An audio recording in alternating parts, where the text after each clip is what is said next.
கர்த்தர் நல்லவர். வாசிக்கலாம். யோவான் எழுதின சுவிசேஷம், யோவான் புதிய ஏற்பாட்டில் பக்கம் 152, 16ஆம் அதிகாரம், அதன் 20வது வசனத்தை யாவரும் சேர்ந்து வாசிக்கலாம். ஒரு மைக்கில் வாசிங்க. மெய்யாகவே மெய்யாகவே நான் உங்களுக்கு சொல்லுகிறேன், நீங்கள் அழுது புலம்புவீர்கள், உலகமோ சந்தோஷப்படும். நீங்கள் துக்கப்படுவீர்கள், ஆனாலும் உங்கள் துக்கம் சந்தோஷமாக மாறும். மறுபடியும் வாசிக்கலாமா? மெய்யாகவே மெய்யாகவே நான் உங்களுக்கு சொல்லுகிறேன், நீங்கள் அழுது புலம்புவீர்கள், உலகமோ சந்தோஷப்படும். நீங்கள் துக்கப்படுவீர்கள், ஆனாலும் உங்கள் துக்கம் சந்தோஷமாய் மாறும். அல்லேலூயா. ஆமா, இந்த மாதத்துல நமக்கு கர்த்தர் கொடுத்த ஒரு நல்ல வார்த்தை என்னவென்றால், உங்கள் துக்கம் சந்தோஷமாய் மாறும். அல்லேலூயா. ஆமீன். அதிகமாய் தேவ சமூகத்தில் ஜெபத்தில் காத்திருந்த பொழுது, இந்த அக்டோபர் மாதத்துக்காக தேவ சமூகத்தில் ஜெபித்த பொழுது ஒரு வார்த்தையை ஆண்டவரின் இருதயத்துல போட்டதுதான், துக்கங்கள் சந்தோஷமாய் மாறும். இந்த துக்கங்கள் சந்தோஷமாய் மாறும் என்று சொன்ன வார்த்தையில எந்த துக்கத்தை கர்த்தர் சந்தோஷமாய் மாற்றுவார், எப்படிப்பட்ட துக்கங்களை கர்த்தர் சந்தோஷமாய் மாற்றுவார்னு சொல்லி சில காரியங்களை தொடர்ந்து தேவ சமூகத்தில் ஜெபிக்கும் பொழுது என் இருதயத்தின் ஆரத்துல போட்ட ஒரே ஒரு பாரமான வார்த்தை என்னவென்றால், ஒரு கர்ப்ப ஸ்திரீயானவள் எப்படி அந்த 9 மாத காலமும் அந்த பிரசவ வேதனையை அனுபவித்து, ஸ்தோத்திரம், ஒவ்வொரு மாதமும் ஒவ்வொரு விதமான வேதனை. முதல் மாதம் ஒரு வேதனை என்றால், இரண்டாவது ஒரு மாதம் ஒரு வேதனை, மூன்றாவது ஒரு மாதம் ஒரு வேதனை, 4வது மாதம் வேற ஒரு வேதனை, இப்படி மாதங்கள் மாறி மாறி வேதனை அனுபவிக்கிறதான அந்த ஸ்திரீயானவள் 9வது மாதத்துல பிரசவிப்பதற்கு முன்பாக படக்கூடியதான அந்த ஆழமான அழுத்தத்தை தேவன் சோதனை ஜெபத்தில் இருக்கும் பொழுது அழகாக காண்பித்து கொடுத்தார். அந்த ஆழமான அழுத்தத்தின் துக்கத்தை சந்தோஷமாய் மாற்றுவேன்னு சொல்லி வார்த்தையை கொடுத்தார். அல்லேலூயா. இன்றைக்கு நம்முடைய வாழ்க்கையில எத்தனையோ காரியங்கள் நம்மை ஆழமான துக்கத்துக்குள்ள என்ன பண்ணிருக்கு, தள்ளி இருக்கு. ஆழமான துக்கம், இன்னும் சொல்ல போனா அழுத்தம் நிறைந்த துக்கம். மிக அழுத்தம் நிறைந்த, சாதாரணமா துக்கப்படுறது வேற, அழுது துக்கப்படுறது வேற. வாரக்கணக்கா மாதக்கணக்கா அதை நினைத்து நினைத்து நினைத்து துக்கப்படுவது வேற. அப்ப ஸ்தோத்திரம், இந்த பிரசவ ஸ்திரீயானவள், இந்த கர்ப்ப ஸ்திரீயானவள் பிரசவத்துக்கு முன்பாக அந்த 9 மாதமும் அந்த 9 மாதமும் துக்கத்தை அனுபவித்து துக்கத்தை அனுபவித்து துக்கத்தை அனுபவித்து நிம்மதியா உறங்காம சாப்பிடாம எல்லாத்தையும் இழந்து அந்த துக்கத்தின் ஆழத்தில் இருக்கும் பொழுது, சோதரன், அந்த பிரசவிக்கிற அந்த நேரம் வரும் பொழுது மிகுந்த துக்கத்தை ஏற்படுத்தி அந்த துக்கத்தின் மத்தியில ஸ்தோத்திரம் அதற்கு அப்புறம் ஒரு சந்தோஷம் வரும் பாருங்க. அந்த அவ்வளவு பெரிய துக்கம் அந்த அந்த சகோதரியுடைய இருதயத்துல இருந்தாலும் சரீரத்துல இருந்தாலும் அந்த துக்கம் எல்லாம் எப்ப அந்த சகோதரிக்கு சந்தோஷமா மாறும்னா, அவள் எதிர்பார்த்த நன்மை அவளுடைய கரத்தில் வந்து கிடைக்கும் பொழுது அந்த 9 மாதமோ இல்ல அந்த 9.5 மாதமோ அவளுடைய இருதயத்துல அவளுடைய சரீரத்துல அந்த சகோதரி ஏற்படுத்தப்பட்ட எல்லா துக்கமான பலவீனங்களும் எப்ப சரியாகும்னா, அந்த ஸ்தோத்திரம் பிள்ளையை பெற்றெடுத்து தன் கரத்தில் எடுத்து அந்த பிள்ளையின் முகத்தை பார்க்கும் பொழுது அந்த சகோதரி இதுவரை பட்ட அனைத்து துக்கமும் அந்த சகோதரிய முகத்தில் எப்படியா மாறுமா, சந்தோஷமாய் மாறுமா. அததான் ஸ்தோத்திரம் பின்வரும் வசனங்கள் 21, 22 வசனங்களை வேதம் அழகா சொல்லியிருக்கு. வசனத்தை வாசிக்கலாம். ஸ்திரீயானவளுக்கு பிரசவ காலம் வந்திருக்கும் பொழுது அவள் துக்கம் அடைந்திருக்கிறாள். பிள்ளை பெற்ற உடனே ஒரு மனுஷன் உலகத்தில் பிறந்தான் என்கிற சந்தோஷத்தினால் அப்புறம் உபத்திரவத்தை நினையாள். அப்ப வேதமும் அதை தான் நம்ம கற்றுக் கொடுக்கிறது. ஒரு சந்தோஷம் கிடைத்த உடனே துக்கத்தை நம்ம என்ன பண்ணிடுவோம், மறந்துடுவோம். எல்லோரும் எல்லா நேரத்திலும் துக்கத்தை என்ன பண்றது இல்ல, 24 மணி நேரமோ அல்லது வருட கணக்கா சுமந்து கொண்டு இருப்பதில்ல. அந்த துக்கத்துக்கான சந்தோஷம் கிடைச்ச உடனே அந்த துக்கத்தின் பாதைகள் எல்லாம் மறந்து போயிருது. அது வரைக்கும் எடுத்த டேப்லெட் அந்த அம்மாவுக்கு ஞாபகம் வராது, அது வரைக்கும் எடுத்த வாந்தி ஞாபகம் வராது, அது வரைக்கும் ஆகாரம் உண்ண முடியலன்னு சொல்லி வருத்தப்பட்டது ஞாபகத்துக்கு வராது, நிம்மதியா தூங்க முடியாம கடந்த ஞாபகத்துக்கு வராது, அந்த அம்மாக்கு எதுவுமே ஞாபகத்துக்கு வராது. அந்த சகோதரிக்கு ஞாபகத்துக்கு வர ஒரே ஒரு விஷயம் என்னன்னா, அந்த குழந்தை. அந்த குழந்தை தான் சந்தோஷம். அப்ப நம்முடைய வாழ்க்கையில இந்த பிரசவ ஸ்திரீயை வைத்து இந்த சந்தோஷத்தை குறித்து தேவன் நம்ம இடைப்படுகிற வார்த்தை என்னவென்றால், நான் சந்தோஷம் அடைய வேண்டும் என்றால் சில ஆழமான அழுத்தத்தையும் நான் என்ன பண்ணணும், அனுபவிக்கணும். நான் ஒரு பெரிய சந்தோஷத்தை பெற்றுக்கொள்ள வேண்டும் என்றால் ஒரு ஆழமான அழுத்தத்தின் துக்கத்தை என்ன பண்ணணும், சுமக்கணும். துக்கத்தை சுமக்காமல் சந்தோஷத்தின் பாதையில யாராலும் என்ன பண்ண முடியாது, பிரவேசிக்க முடியாது. நான் சந்தோஷமா இருக்கிறேன்னா அதுக்கு முன்னாடி எப்படிப்பட்ட வாழ்க்கையை வாழ்ந்திருக்கணும், ஒரு துக்கத்தின் வாழ்க்கையை நான் அனுபவிச்சிருக்கணும். துக்கத்தை ருசிக்காதவனுக்கு சந்தோஷத்தின் ருசி தெரியாது. நன்மைய ஸ்தோத்திரம், தீமையை ருசிக்காதவனுக்கு நன்மையின் ருசி என்ன பண்ணாது, தெரியாது. அது போலதான் என் வாழ்க்கையில் நான் சந்தோஷமா இருக்க வேண்டும் என்று நான் விரும்புவேன் என்றால் அதற்கு முன்பாக நான் துக்கத்தின் பாதைகளையும் நான் ஏற்றுக்கொண்டவனா என்ன பண்ணணும், இருக்கணும். அப்ப துக்கத்தின் பாதையை ஏற்றுக்கொண்டவர்களுக்கு மட்டும்தான் சந்தோஷத்தின் பாதை என்ன பண்ணும், தெரியும். அந்த ஏக்கம் இருக்கும். ஏன்னா ஸ்தோத்திரம், பிள்ளை பெறாத ஸ்திரீகளுக்கு பிள்ளையின் அந்த சந்தோஷம் தெரியாது, அந்த பிரசவ கால துக்கம் தெரியாது. ஆனா பிரசவித்த ஸ்திரீகளுக்கு அதோடைய துக்கம் என்ன பண்ணும், தெரியும். அது போலதான் அப்ப ஸ்தோத்திரம், பிள்ளை பெறணும்னா துக்கத்தை அனுபவிக்கணும். அப்ப சந்தோஷத்தை பெற்றுக்கொள்ளணும்னா ஒரு துக்கத்தை அனுபவிக்கணும். அப்ப வேதம் நமக்கு அதை தான் சொல்லிக் கொடுக்குது. ஒரு துக்கம் நிறைந்த வாழ்க்கை எனக்குள் இருக்கும் என்றால் ஒரு மிகப்பெரிய சந்தோஷமான வாழ்க்கையை கர்த்தரின் வாழ்க்கையில கொடுப்பதற்கு அவர் போதுமானவராக இருக்கிறார். அதான் இந்த 9 மாத காலங்கள், அதாவது இந்த 9 மாதம்னு மாத்திரமல்ல, இதுவரை என் வாழ்க்கையில நான் கடந்து வந்த பாதைகள் எத்தனையோ இருக்கிறது. நான் கடந்து வந்த பாதைகள் எத்தனையோ இருக்கிறது.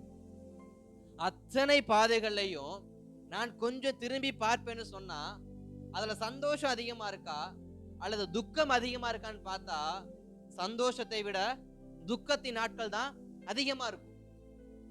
அதுலயே சில துக்கங்கள் நாட்களாய் நீடித்து கொண்டிருக்கும். இததான் ஜெபத்துல இருக்கும் பொழுது எனக்கு அதிகமாய் உணர்த்தப்பட்ட வார்த்தை, நாட்களாய் இருக்கக்கூடிய துக்கங்கள், வருஷங்களா இருக்கக்கூடிய துக்கங்கள், மாதங்களா இருக்கக்கூடிய துக்கங்கள் சந்தோஷமாக மாறும். ஏன்னா ஸ்தோத்திரம், அநேகருடைய வாழ்க்கையில துக்கம் என்பது ஒரு வஸ்திரத்தை போல தினமும் என்ன பண்ணுது, அவருடைய சரீரத்துல ஒட்டி கொண்டே இருக்கு. அந்த துக்கத்தை மாற்றுவதற்கான பாதைகளை அவங்க தேடி பார்த்து என்ன பண்ண முடியல, கண்டுபிடிக்க முடியல. சந்தோஷத்துக்காக மனுஷன் அலைந்து தெரியாத இடங்கள் எதுவுமே கிடையாது. ஏன்னா உலகத்தில் இருக்கிறதான அத்தனை பேருமே சந்தோஷத்தை தேடிக்கொண்டுதான் இருக்கிறாங்கன்னா சந்தோஷத்தை என்ன பண்ண முடியல, பெற்றுக்கொள்ள முடியல. மொபைல் பார்த்தா சந்தோஷம் கிடைக்கின்றாங்க, சந்தோஷம் கிடைக்கிறது இல்ல. கார்ட்டூன் பார்த்தா சந்தோஷம் கிடைக்கிறது இல்ல. நண்பர்களை பார்த்தா இல்ல சொந்தக்காரங்களை பார்த்தா எங்க போனாலுமே ஒரு சந்தோஷம் என்கிற நிறைவு யாருக்குமே என்ன பண்றது இல்ல, கிடைக்கிறது இல்ல. ஏன்னா உலகத்தில் நிமித்தம் சந்தோஷத்தை ஒருவராலும் இன்றைக்கு என்ன பண்ண முடியாது, பெற்றுக்கொள்ள முடியாது. ஒரு மனுஷன் உலகத்துல சந்தோஷத்தை தேடுவான்னு சொன்னா அந்த மனுஷன சந்தோஷத்தை என்ன பண்ண முடியாது, கடைசி வரைக்குமே பார்க்கவே முடியாது. அப்ப சந்தோஷத்தை எப்ப பார்க்க முடியுமா?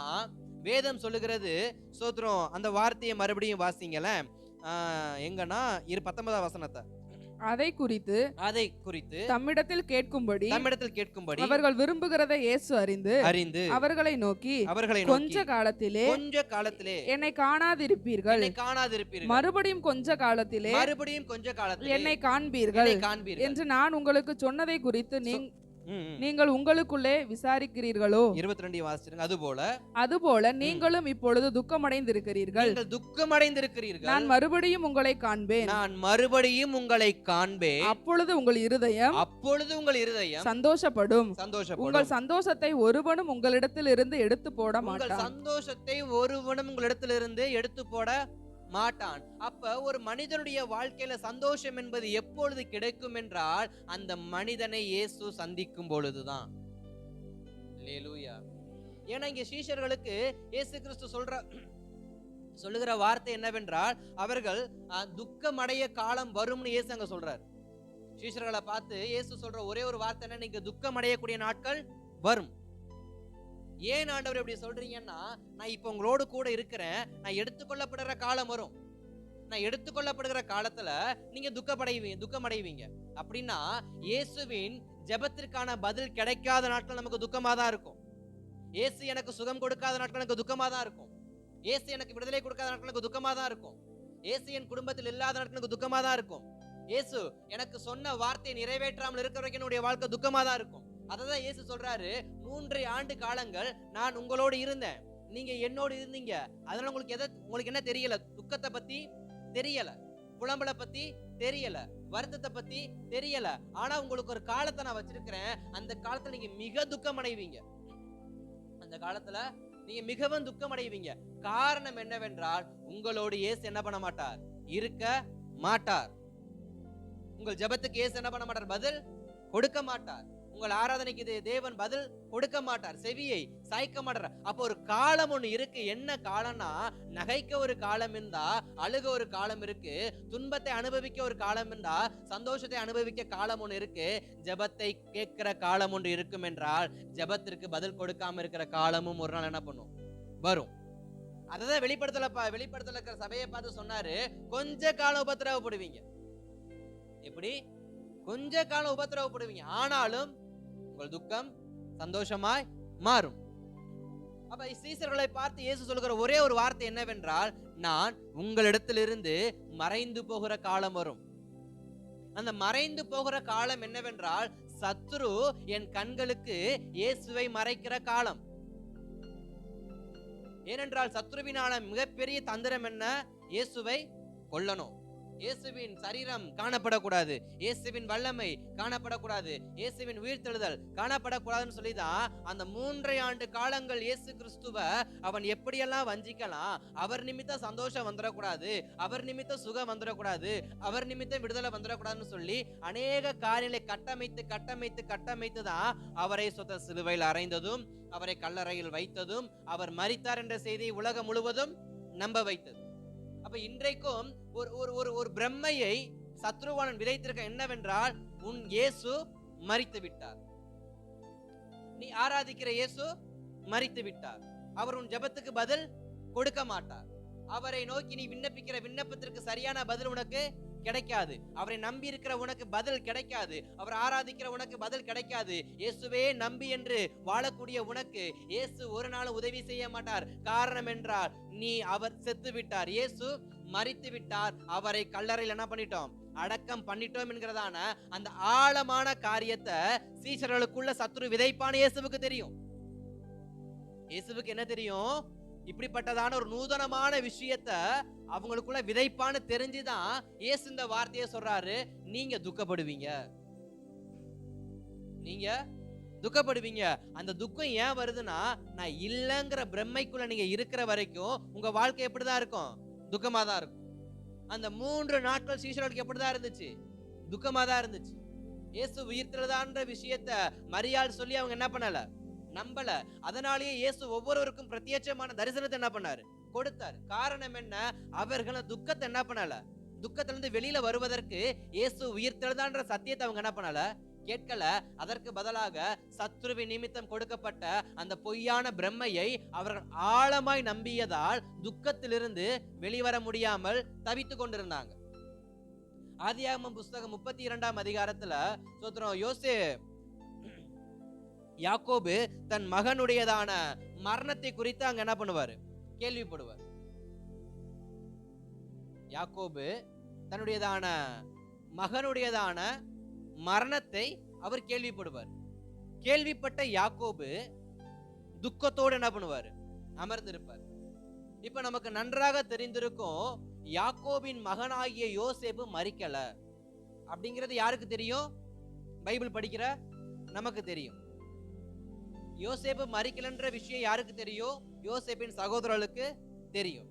ஆனா அந்த விஷயம் யாருக்கு தெரியாது? யோசேப்பு சாகலன்ற விஷயம் யாக்கோபுக்கு தெரியாது. அதனால இப்ப யாக்கோபு எதை நம்புறாரு? தன் பிள்ளைகள் சொன்ன அந்த பொய்யான வார்த்தைய நம்புறார். இப்ப இந்த பொய்யான வார்த்தையை நம்பினதால சுமார் ஒரு 20 வருடங்கள் அவர் எப்படிப்பட்டவராகவே இருக்கிறாரு, துக்கத்தோட இருக்கிறார்.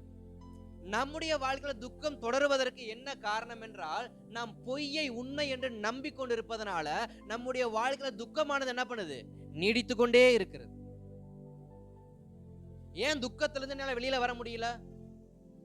ஏன் என்னால சந்தோஷத்தை பெற்றுக்கொள்ள முடியல? ஏன் என்னால நிம்மதியான வாழ்க்கையை வாழ முடியல? ஏன் என்னால சகஜமான வாழ்க்கையை வாழ முடியல? அப்படின்னா, நான் அந்த பொய்யை என்ன பண்றேன், நம்புறேன். நான் பொய்யை என்ன பண்றேன், நம்புறேன்.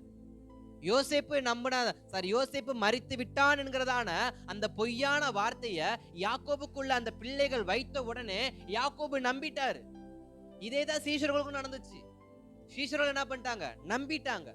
அன்பின் சீஷன் யோவானா இருக்கட்டும், சத்தியத்தை கேட்கக்கூடிய பேதுருவா இருக்கட்டும், பிலிப்புவா இருக்கட்டும், மத்தேயுவா இருக்கட்டும், எல்லோருமே ஒரே ஒரு விஷயத்தை நம்பினாங்க. என்னன்னா, இயேசு மரித்து விட்டார். ஆனா யாருமே நம்பாத ஒரே ஒரு விஷயம் என்னவென்றால், நான் உங்களை மறுபடியும் காண்பேன். இயேசு சொன்ன அந்த மறுபடியும் உங்களை நான் காண்பேன்கிற விஷயம் அவருடைய உயிர்த்தெழுத சத்தியத்துல இருக்கு, அவருடையதான சோத்திர சுகமளிக்கிற சத்தியத்துல இருக்கு. அவர் நீ கூப்பிடும் போதுதான் உனக்கு பதில் கொடுப்பேன்றதான சத்தியம் அதுல இருக்கு. அப்ப சீஷர்களுக்கு என்ன புரியலன்னா, இயேசு என்னைய மறுபடியும் காண்பேன்னு சொன்னார்ல, அப்ப அவர் என்னைய தேடி வருவார்ல. இயேசு என்னைய காண்பேன்னு வாக்கு கொடுத்தாருன்னா அவர் என்னை தேடி வருவார்ல. இயேசு என்னைய காண்பேன்னு சொன்னார்னா என் ஜெபத்துக்கு பதில் கொடுப்பார்ல. இயேசு என்னைய காண்பேன்னு சொன்னா நான் துக்கத்துல இருக்கிறத அவர் சந்தோஷமா மாற்றுவாருங்கிறதான அந்த வெளிப்பாடின் சத்தியம் யாருக்கு இல்லைன்னா சீஷர்களுக்கு இல்ல. தன் மகன் யோசேப்பு மரிக்கல, அவன் உயிரோடு தான் இருக்கிறான்ங்கிறதான நம்பிக்கை யாருக்கு இல்ல?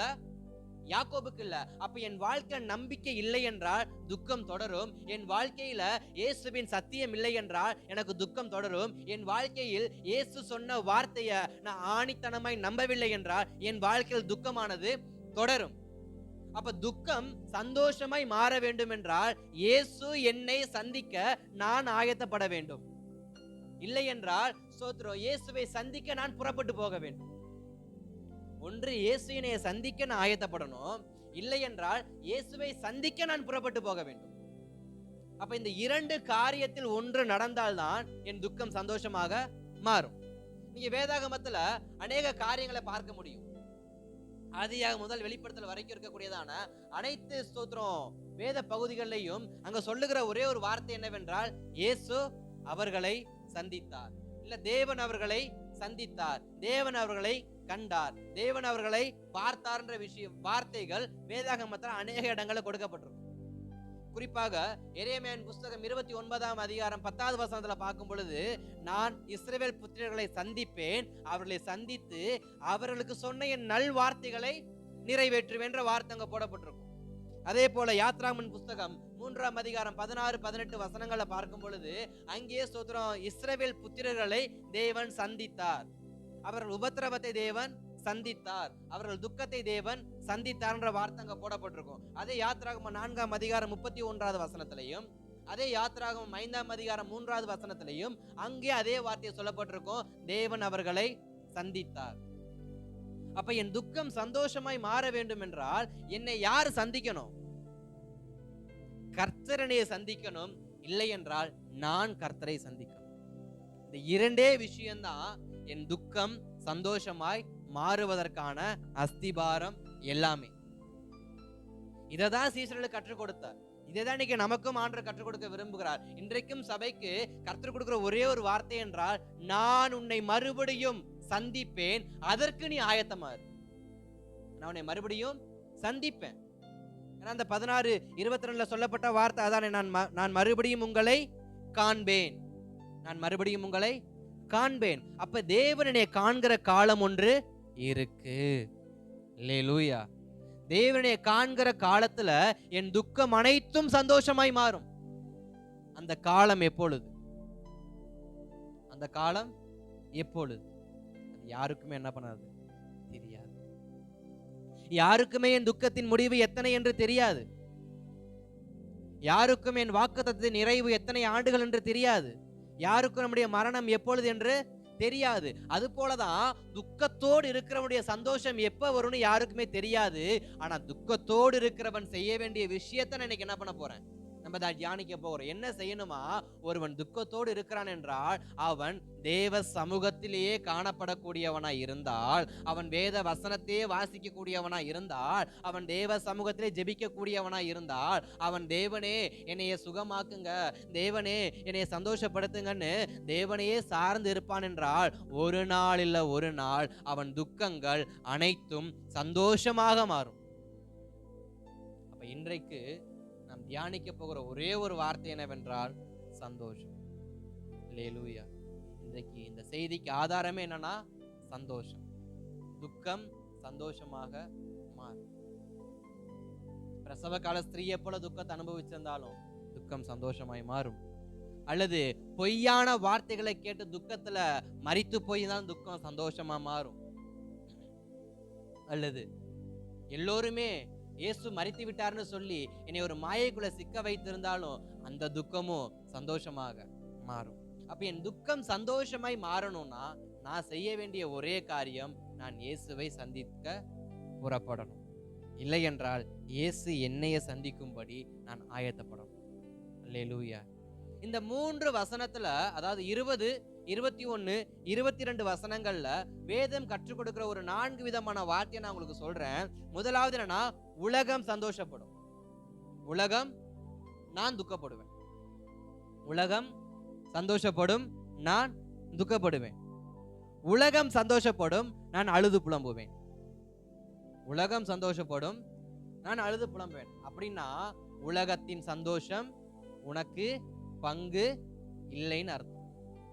உலகத்தின் சந்தோஷத்துல தேவ பிள்ளைகளுக்கு பங்கு இல்ல. ஏன்னா உலகம் சந்தோஷப்படும், நான் துக்கப்படுவேன். நான் அழுது புலம்புவேன், உலகம் சந்தோஷப்படும். அப்படின்னா தேவ பிள்ளைகளுக்கு எதுல பங்கு இல்லைன்னா, உலகத்தின் சந்தோஷத்தில் தேவ பிள்ளைகளுக்கு ஒரு நாளும் பங்கு இல்லை. அவருடைய பங்கு எங்கதான் இருக்கு? தேவ சமூகத்தில். இரண்டாவது 21வது வசனத்துல பார்க்கிறப்ப, பிரசவ காலத்தின் துக்கம். பிரசவ காலத்தின் துக்கம். இந்த பிரசவ கால துக்கம் என்பது சில மாதங்கள் நம்மை உருக்கக்கூடியதான ஒரு துக்கம். அந்த பிரசவ காலத்துல இருக்க சகோதரிய பாத்தீங்கன்னா அப்படியே உருகிருவாங்களாம். சரீரம் என்ன ஆகும்? பலவீனத்துல உருகும். அது போல அந்த பிரசவ கால துக்கம் என்பது நம்மை உருக்கக்கூடியதான ஒரு துக்கம்.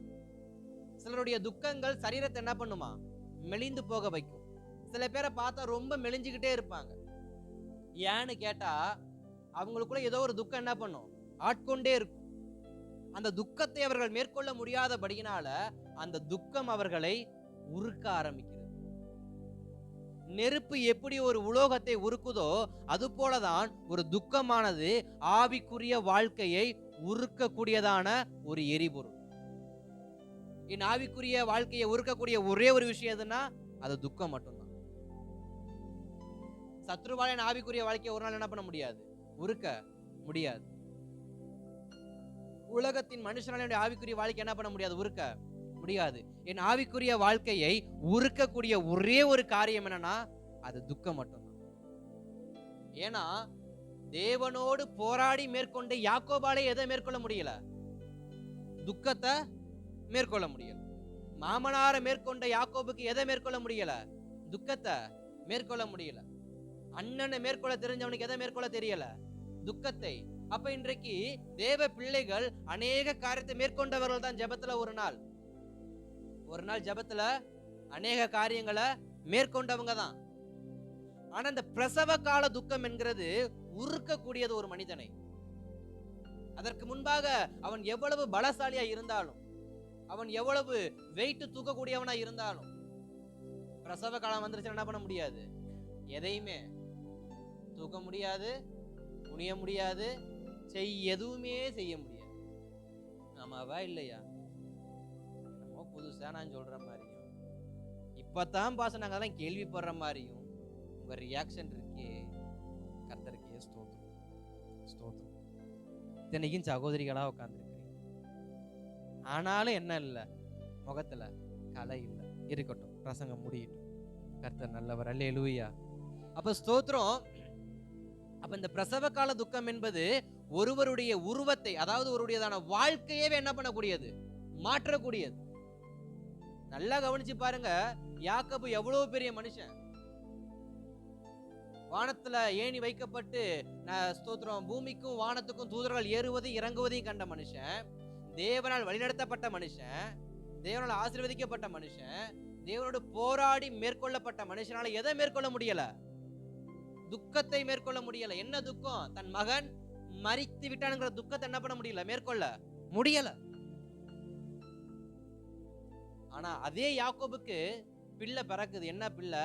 உன்னுடையதான ஸ்தோத்திரம். யோசேப்பு என்ன பண்ணல? சாகல, உயிரோட இருக்கிறான்னு சொல்றப்ப அவனுக்குள் வந்த சந்தோஷம், நான் மரிப்பதற்கு முன்பாக அவனை போய் என்ன பண்ணுவேன்? பார்ப்பேன். அப்ப 22வது வசனம் நம்ம கற்றுக் கொடுக்கிற வார்த்தை என்னன்னா, பிரசவ கால துக்கம் என்பது நம்மை உருக்கக்கூடிய துக்கம். ஒன்று, உலகத்தின் சந்தோஷத்தில் எனக்கு பங்கு இல்ல. இரண்டாவது, என்னுடைய துக்கம் என்ன பண்ணும்? உருமாற்றும், என் வாழ்க்கையின் பழக்கத்தை மாற்றும். ஆனாலும் அந்த சந்தோஷம் வரும் பொழுது நான் மீண்டும் ஆதி நிலைக்கு என்ன பண்ணுவேன்? திரும்புவேன். அதோடு இன்னொரு வார்த்தையை சேர்த்து சொல்லப்படுகிறது, அப்புறம் உபத்திரவத்தை நினையா. அதுக்கப்புறம் யாக்கோபுக்குள்ள யோசேப்பு மரித்திரான்ற விஷயம் என்ன பண்ணல, வரல. அதற்கப்புறம் அந்த காரியத்தை அவர் நினைக்கல, அவர் சந்தோஷமா இருந்தார். அடுத்து 22வது வசனத்துல பார்க்கும் பொழுது, இப்பொழுது துக்கம் அடைந்திருக்கிறீர்கள். இப்பொழுது துக்கம் அடைந்திருக்கிறது. எப்பொழுது? இது வரைக்கும். எது வரைக்கும்? இயேசு என்னைய சந்திக்கிற வரைக்கும். என் வாழ்க்கையில எது வரைக்கும் துக்கம் இருக்கும்னா, இயேசு என்னைய சந்திக்கிற வரைக்கும். இயேசு என்னைய சந்திச்சு விட்டுட்டாருன்னு வச்சுங்களேன், என் இருதயம் சந்தோஷப்படும். என் இருதயம் சந்தோஷப்பட ஆரம்பிச்சிச்சுன்னா, ஒருவனும் அதுக்கப்புறம் சந்தோஷத்தை என்ன பண்ண முடியாது, எடுக்க முடியாது. இதுல இருந்து சில காரியங்களை நாம் தொடர்ந்து தியானிக்க தேவன் நமக்கு உதவி செய்வாராக. அல்லேலூயா, அல்லேலூயா. எத்தனை பேர் துக்கத்தை சுமந்து கொண்டே இருக்கிறீங்க? துக்கம் என்கிறதான அந்த அந்த வார்த்தைய சொல்றப்பயே நமக்கு நாக்கு தடுமாறும், இருதயங்கள் என்ன பண்ணும், கொந்தளிக்கும். ஏன்னா துக்கம் அவ்வளவு நம்முடைய இருதயத்தை ஆட்கொண்டு இருக்கிறது. வார்த்தையில துக்கம், வாழ்க்கையில துக்கம், எப்படி திரும்பி பார்த்தாலும் துக்கம் என்பது இருந்து கொண்டுதான் இருக்கு. அதே போலதான் வேதத்துல அநேக மனுஷங்களுக்குள்ள துக்கம் இருந்துச்சு. எஸ்தர் புத்தகத்துல 3ஆம் அதிகாரம் 15வது வசனத்துல பாக்குறப்ப, அங்க ஆமான் சந்தோஷப்படுவான். என்ன சந்தோஷப்படுவான்னா, 3ஆம் அதிகாரத்துல ஆமானுக்கு மொர்தெகாய் தன்னை நமஸ்கரிக்கலன்ற ஒரு வருத்தம் என்ன பண்ணும், இருந்துகிட்டே இருக்கும். இப்ப ஆமான் மொர்தெகாய் தன்னை நமஸ்கரிக்கலன்ற வருத்தத்தோடு அவன் இருக்கும் பொழுது, மொர்தெகாய்க்கு விரோதமாய் செயல்படுவதற்காக இஸ்ரவேல் ஜனம் அனைவருக்காகவும் அவன் என்ன பண்ணுவான், சத்ருவாக எழும்புவான். எப்படிப்பட்ட சத்ருவா அவன் எழும்புறான் அப்படின்னு பார்த்தாக்க, ராஜா கிட்ட போய், ராஜாவே, இந்த இஸ்ரவேல் ஜனங்களை கொல்லுவதற்கு எனக்கு அதிகாரம் கொடுங்க, இந்த இஸ்ரவேல் ஜனங்களை கீழ்ப்படுத்துவதற்கு எனக்கு அதிகாரம் கொடுங்கன்னு கேட்கும் பொழுது, ஆமானுக்கு அதிகாரம் கொடுக்கப்பட்டிருக்கும். அந்த வார்த்தையில ஒரு வார்த்தை சொல்லப்பட்டிருக்கும், அவன் சந்தோஷப்பட்டு குடிக்க ஆரம்பித்தான்னு போடப்பட்டிருக்கும். சந்தோஷப்பட்டு குடிக்க ஆரம்பித்தான்னு போட்டிருக்கும். இன்றைக்கு ஸ்தோத்திரம், அவன் சந்தோஷத்தை எதில் அவன் காண்பிக்கிறான்? ஆமான் எதுல காண்பிக்கிறான்? குடிப்பதுல. வாசிங்க, என்னமோ ஸ்தோத்திரம் சொன்ன மாதிரியே பாக்குற. வாசிங்க ஸ்தோத்திரம், எஸ்தர் 3:15. அந்த அஞ்சற்காரர் ராஜாவின் உத்தரவினால் தீவிரமாய் புறப்பட்டு போனார்கள். அந்த கட்டளை சூசான் அரண்மனையில் பிறந்தது. ராஜாவும் ஆமானும் குடிக்கும்படி உட்கார்ந்தார்கள். ராஜாவும் ஆமானும் குடிக்கும்படி உட்கார்ந்தார்கள். இவர்கள் சந்தோஷம் இப்ப எதுல இவங்க காண்பிக்கிறாங்க? இப்ப ஆமானுக்குள்ள ஒரு சந்தோஷம். என்ன சந்தோஷம்? இஸ்ரவேல் ஜனங்களா நான் ஒடுக்க போறேன், மொர்தெகாயை நான் ஒடுக்க போறேன். அதனால இப்ப ராஜாவும் தளபதி என்ன பண்ண போறாங்களாம், குடிக்க உக்காந்து இருக்கிறாங்க. இப்ப சந்தோஷம், உலகத்தின் சந்தோஷம் எதுல இருக்கு? குடியில், போதையில், மதுபானத்துல என்ன பண்றாங்க, சந்தோஷமா இருக்கிறாங்க. அதனாலதான் வேதம் சொல்லுகிறது, அவன் சந்தோஷம் உன் சந்தோஷத்துக்கு நிகராக வராது. அவன் சந்தோஷப்படுவான், நீ அழுகுவ. இப்ப ஆமானும் ராஜாவும் சந்தோஷத்துல குடியில உட்கார்ந்து இருக்கும் பொழுது யார் அழுதுகிட்டு இருக்கிறா? மொர்தெகாய் அழுதுகிட்டு இருக்காரு. இப்ப யாரு சந்தோஷமா இருக்கா? ராஜாவும் ஆமானும் சந்தோஷமா இருக்கிறாங்க. அந்த சந்தோஷத்தை எப்படி வெளிப்படுத்துறாங்க? குடித்து வெளிப்படுத்துறாங்க. அதனாலதான் வேதம் சொல்லுகிறது, அந்த சந்தோஷத்துல தேவ பிள்ளைகளுக்கு என்ன இல்லை, பங்கு இல்ல. அது உலகத்தால் வரக்கூடிய சந்தோஷம். அவன் சந்தோஷப்படுவான், நீ அழுகுவ. அவன் சந்தோஷப்படுவான், நீ துக்கப்படுவ. ஆனாலும் உன் துக்கம் என்ன பண்ணாது, நிரந்தரமா இருக்காது. இன்றைக்கு அநேகருடைய வாழ்க்கையில மனிதர்கள் நிமித்தம் வரக்கூடிய துக்கம் தான் எப்படி இருக்கு, அதிகமா இருக்கு. சத்ரு நம்மள சோதிக்கிறானா இல்லையோ, மனிதர்கள் நம்மை அதிகமா சோதிக்கிறாங்க. எப்படி சோதிக்கிறாங்கன்னா, சோதரம் எப்படி மொர்தெகாய சோதரம் வாய் கொடுத்து ஆமான் கீழ்ப்படிய வைக்கும்படி அவன் செயல்பட்டான். ஆனால் மொர்தெகாய் என்ன பண்ணல, கீழ்ப்படியல. அதனால மொர்தெகாய்க்கு விரோதமா இப்ப ஆமான் என்ன பண்றான், எழும்புறான். இப்ப ஆமானுடையதான கோபம் நியாயமானதே கிடையாது. ஆமானுடையதான அந்த அந்த சண்டைக்குரியதான பொருள் அது காரணமற்றது. ஆனாலும் ஆமான் சண்டை போடும்படி, ஆமான் துக்கப்படுத்தபடி இப்ப கிளம்பி என்ன பண்றான், மொர்தெகாய்க்கு விரோதமா செயல்பட்டு கொண்டிருக்கிறான். ஆனா இங்க தேவன் அதை பார்த்து கொண்டு எப்படி இல்ல, சும்மா இல்ல. 3வது வசனத்துல துக்கத்தை ஆரம்பித்தார்கள். 4வது வசனம் துக்கமாயிருந்தது, 5வது வசனம் துக்கமாயிருந்தது, 6, 7, 8 வசனங்கள் அதிகாரங்கள் துக்கமாயிருந்தது.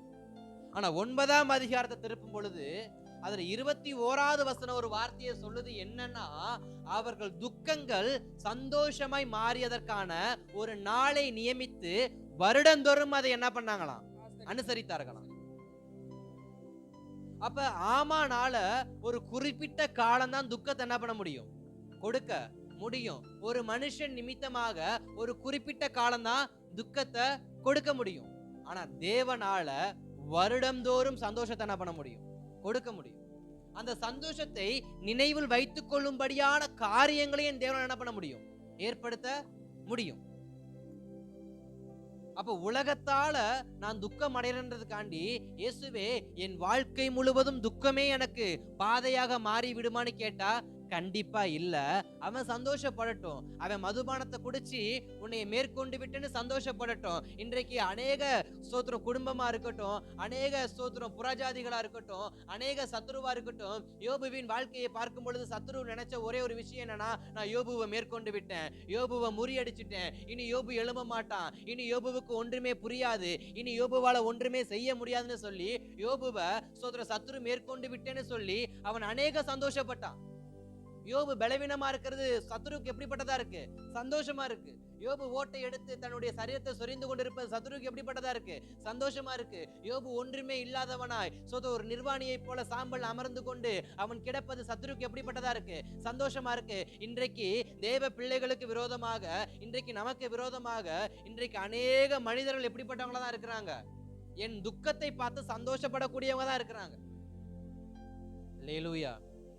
இன்றைக்கு உறவுகளா இருக்கட்டும், யாரா இருந்தாலும் நான் பலவீனப்பட்டா சந்தோஷப்படுறவன் அதிகமே தவிர எனக்காக ஜெபிக்கிறவன் கம்மியா தான் இருக்கிறான், எனக்காக மருந்து மாத்திரை வாங்கி கொடுக்கிறவன் கம்மியா தான் இருக்கிறான், எனக்காக விசாரிக்கிறவன் கம்மியா தான் இருக்கிறான். ஆனா நான் துக்கப்பட்டேனா என் துக்கத்தை பார்த்து முதல்ல சந்தோஷப்படுற இருதயம் இன்றைக்கு மனுஷனுக்குள்ள மட்டும் தான் என்ன பண்ணுது. நாய் கூட பாத்தீங்கன்னா அதுக்கு 5 அறிவுன்னு தான் சொல்றாங்க. ஆனா அந்த 5 அறிவுள்ள நாய் தன் எஜமானுக்கு ஒரு பலவீனம் ஏற்பட்டுச்சுன்னா தன் எஜமானுடைய முகத்தை அது பார்க்கலனா அதுவும் என்ன பண்ணாதான், வீட்டு நாய் என்ன பண்ணாதான், சாப்பிடாதான். நானும் நிறைய போட்டோஸ்ல நிறைய வீடியோ கிளிப்லாம் பார்த்திருக்கேன். எஜமான விரட்டிக்கிட்டு நாய் என்ன பண்ணும், ஓடும். எஜமான் வண்டியில போயிட்டு இருப்பாரு, இல்ல கார்ல போயிட்டு இருப்பாரு, இந்த நாய் விரட்டிக்கிட்டே போகும். அதுக்கு ஒரு ஒரு ஒரு எண்ணம் என்னன்னா, என் எஜமான் என்ன பண்ணணும், என் எஜமான் கூடயே நான் இருக்கணும். ஒருவேளை எஜமானுக்கு அடிபட்டு இருக்கு, இல்ல எஜமான பார்க்க முடியலன்னா அந்த நாய் அந்த துக்கத்தை என்ன பண்ணுமா, பங்கேற்குமா. ஒரு நாய் கூட என்ன பண்ணுது, ஒரு மனுஷனுடைய துக்கத்துல பங்கேற்குது. ஆனா மனிதனுடைய துக்கத்தை மனிதன் என்ன பண்றது இல்ல, பங்கு ஏற்றுக்கொள்வதில்லை. அவனை துக்கப்படுத்தி பார்க்கிறது தான் மனுஷனுடைய எண்ணம். அதனால இன்றைக்கு மனுஷன் நிமித்தமா அநேக துக்கத்தை சுமந்து கொண்டு அவரை என்னை ஒடுக்கினார்கள், நான் துக்கப்பட்டேன், என்னை கஷ்டப்படுத்தினாங்க, நான் துக்கப்பட்டேன், என்னை அழுக வச்சு பார்த்தாங்க, நான் துக்கப்பட்டேன். இன்றைக்கு என்னை வைத்து வைத்து வைத்து அவர்கள் வேடிக்கை பார்க்கக்கூடிய அளவுக்கு சிம்சோனை போல நான் ஒரு நாள் தேவனுக்கு பயன்பட்டு கொண்டிருந்த மனிதன். ஆனா இன்றைக்கு நான் ஒரு வேடிக்கை பொருளா இருக்கிறேன். ஆனா சிம்சோனுக்கு ஒரு விஷயம் தெரியாது. என்ன விஷயம்னா, நான் கூப்பிட்டா எனக்கு பதில் கொடுக்க என் தேவன் இறங்கி வருவார்னு யாருக்கு தெரியாம இருந்துச்சு. சிம்சோனுக்கு தெரியாம இருக்கிற வரைக்கும் சிம்சோன் துக்கப்பட்டான். யோபுவுக்கு தெரியாது, என் முன் நிலைமையை பார்க்கலாம், என் பின் நிலைமையை தேவன் சீர்படுத்துவார், அதிகமா ஆசீர்வதிப்பார்ன்ற விஷயம் யாருக்கு தெரியாது, யோபுவுக்கு தெரியாது. அது தெரியாத வரைக்கும் யோபு என்ன பண்ணாரு, துக்கப்பட்டார். யாக்கோபுக்கு ஒரு விஷயம் தெரியாது, என் பிள்ளையாகிய யோசேப்பு ஒரு நாள் நான் அவனை பார்ப்பேன், நான் அவனை பார்க்கும் பொழுது அவன் எகிப்துக்கு ஸ்தோத்திரம் பார்வோனுக்கு அடுத்த அதிபதியாக இருப்பான்ற விஷயம் அவனுக்கு தெரியாத வரைக்கும் யாக்கோபு துக்கப்பட்டு தான் இருந்தாரு. இன்றைக்கு நம்முடைய துக்கம் என்னவென்றால், எனக்கான ஒரு சந்தோஷத்தை என் தேவன் கொடுக்கிற வரைக்கும் நான் மனிதன் நிமித்தம் என்ன பண்ணுவேன், துக்கப்பட்டு கொண்டே தான் இருப்பேன். இன்றைக்கு மனிதன் நிமித்தம் என் இருதயம் துக்கப்படுதுனாக்க அந்த துக்கத்தின் காலம் எவ்வளவு தெரியாது. ஆனா அந்த துக்கம் எப்படி தெரியுமா இருக்கும், அது மிகப்பெரிய அழுத்தமா இருக்கும், அது மிகப்பெரிய அழுத்தமா இருக்கும். நான் நேற்றைய தினத்துல தேவ சமூகத்துல ஜெபித்து கொண்டு இருக்கும் பொழுது எனக்கு ஒரே ஒரு வார்த்தை எனக்கு மறுபடியும் ஆண்டவர் போட்டார். என்னன்னா, அழுத்தம் அதிகரிக்கும் பொழுது தேவ சித்தம் நிச்சயம் என்ன பண்ணும், வெளிப்படும். யாருடைய வாழ்க்கையில துக்கம் அதிகமா அழுத்துதோ அவங்க வாழ்க்கையில நிச்சயமா தேவ சித்தம் என்ன பண்ணும், வெளிப்படும். ஆண்டவரே, என்னுடைய துக்கம் போன மாசத்தை விட இந்த மாசம் அதிகமே துக்கம் அழுத்துது, அந்த மனுஷன் நீ அதிகமா துக்கப்படுத்துறான், மறுபடியும் துக்கப்படுத்துறான், மறுபடியும் வார்த்தையால துக்கப்படுத்துறான், மறுபடியும் சைகையால துக்கப்படுத்துறான். என் துக்கத்தினால தாங்கவே முடியல. அதுதான் அழுத்தம் நிறைந்த துக்கம். அது அழுத்திக்கிட்டே இருக்கும் மனுஷனை போட்டு. அவன் எவ்வளவு சிரித்தாலும், எவ்வளவு ஜனங்களோடு சேர்ந்து பேசி கொண்டிருந்தாலும் அந்த அழுத்தம் அவனுடைய ஸ்தோத்திரம் தோலை விட்டு என்ன பண்ணாது, நீங்கவே நீங்க. என்னதான் யோபு தன்னுடைய நண்பர்களை பார்த்தாலும் யோபுடைய அழுத்தம் என்ன பண்ணல, மாறல. என்னதான் மொர்தெகாய் எஸ்தரை பார்த்து உற்சாகமான வார்த்தையை பேசினாலும் மொர்தெகாய்க்குள்ள அந்த அழுத்தம் என்ன பண்ணல, மாறல. என்னதான் யாக்கோபு தன் 11 பிள்ளைகளை பார்த்தாலும், தன் மனைவிகளை பார்த்தாலும், தன்னுடைய ஸ்தோத்திர வேலையாட்களை பார்த்தாலும் யாக்கோபுக்குள்ள அந்த அழுத்தம் என்ன பண்ணல, மாறல. அப்ப துக்கம் என்பது ஒருவரை ஆழமாய் அழுத்தக்கூடியது. எவ்வளவு ஆழமான துக்கத்துல நான் இருந்தாலும், இன்றைக்கு சபைக்கு கர்த்தர் கொடுக்கிற ஒரே ஒரு வார்த்தை, உன்னை எவ்வளவு ஆழமான துக்கத்துல உன்னை நீ வைத்திருந்தாலும் உன்னைய சந்திக்கிற நாள் உன்னை என்ன பண்ணுது, இருக்கு. உன்னைய மறுபடியும் சந்திக்கிற நாள் இருக்கு. அதனால நீ எவ்வளவு துக்கத்தை அனுபவிச்சிருந்தாலும் அந்த துக்கத்துல உன் ஜீவனை மாத்திரம் என்ன பண்ணிராத, இழக்காம பத்திரமா பாத்துக்க. உன் ஜீவனை, உன் ஆவிக்குரிய ஜீவனை நீ இழந்துராதபடிக்கு உன்னைய துக்கம் அழுத்தும். உன் ஆவிக்குரிய வாழ்க்கை நீ இழக்கும்படி துக்கம் அழுத்தும். உன் ஆவிக்குரிய உயிரை பறிக்கும்படி துக்கம் அழுத்தும். துக்கம் அழுத்துது என்பதற்காக ஆவிக்குரிய வாழ்க்கையிலிருந்து ஒருவன் விலகுவான் என்றால், ஆவிக்குரிய வாழ்க்கையில ஒருவன் மரித்து போவான் என்றால், அதற்கு அப்புறம் அவன் வாழ்க்கையில் என்ன பண்ண முடியாது, துக்கத்தை மாற்றிக்கொண்டு சந்தோஷத்தை ருசி பார்க்க முடியாது. அதனால எவ்வளவு அழுத்தம் அழுத்தி இருந்தாலும் ஆவிக்குரிய ஜீவனை மட்டும் என்ன பண்ணிடக்கூடாது, விட்டுறக்கூடாது. யோப அதிகமான அழுத்தம் சத்துரு அழுத்தினாலும் அவன் ஆவிக்குரிய வாழ்க்கை என்ன பண்ணல, மரணத்துக்கு ஒப்பு கொடுக்கல.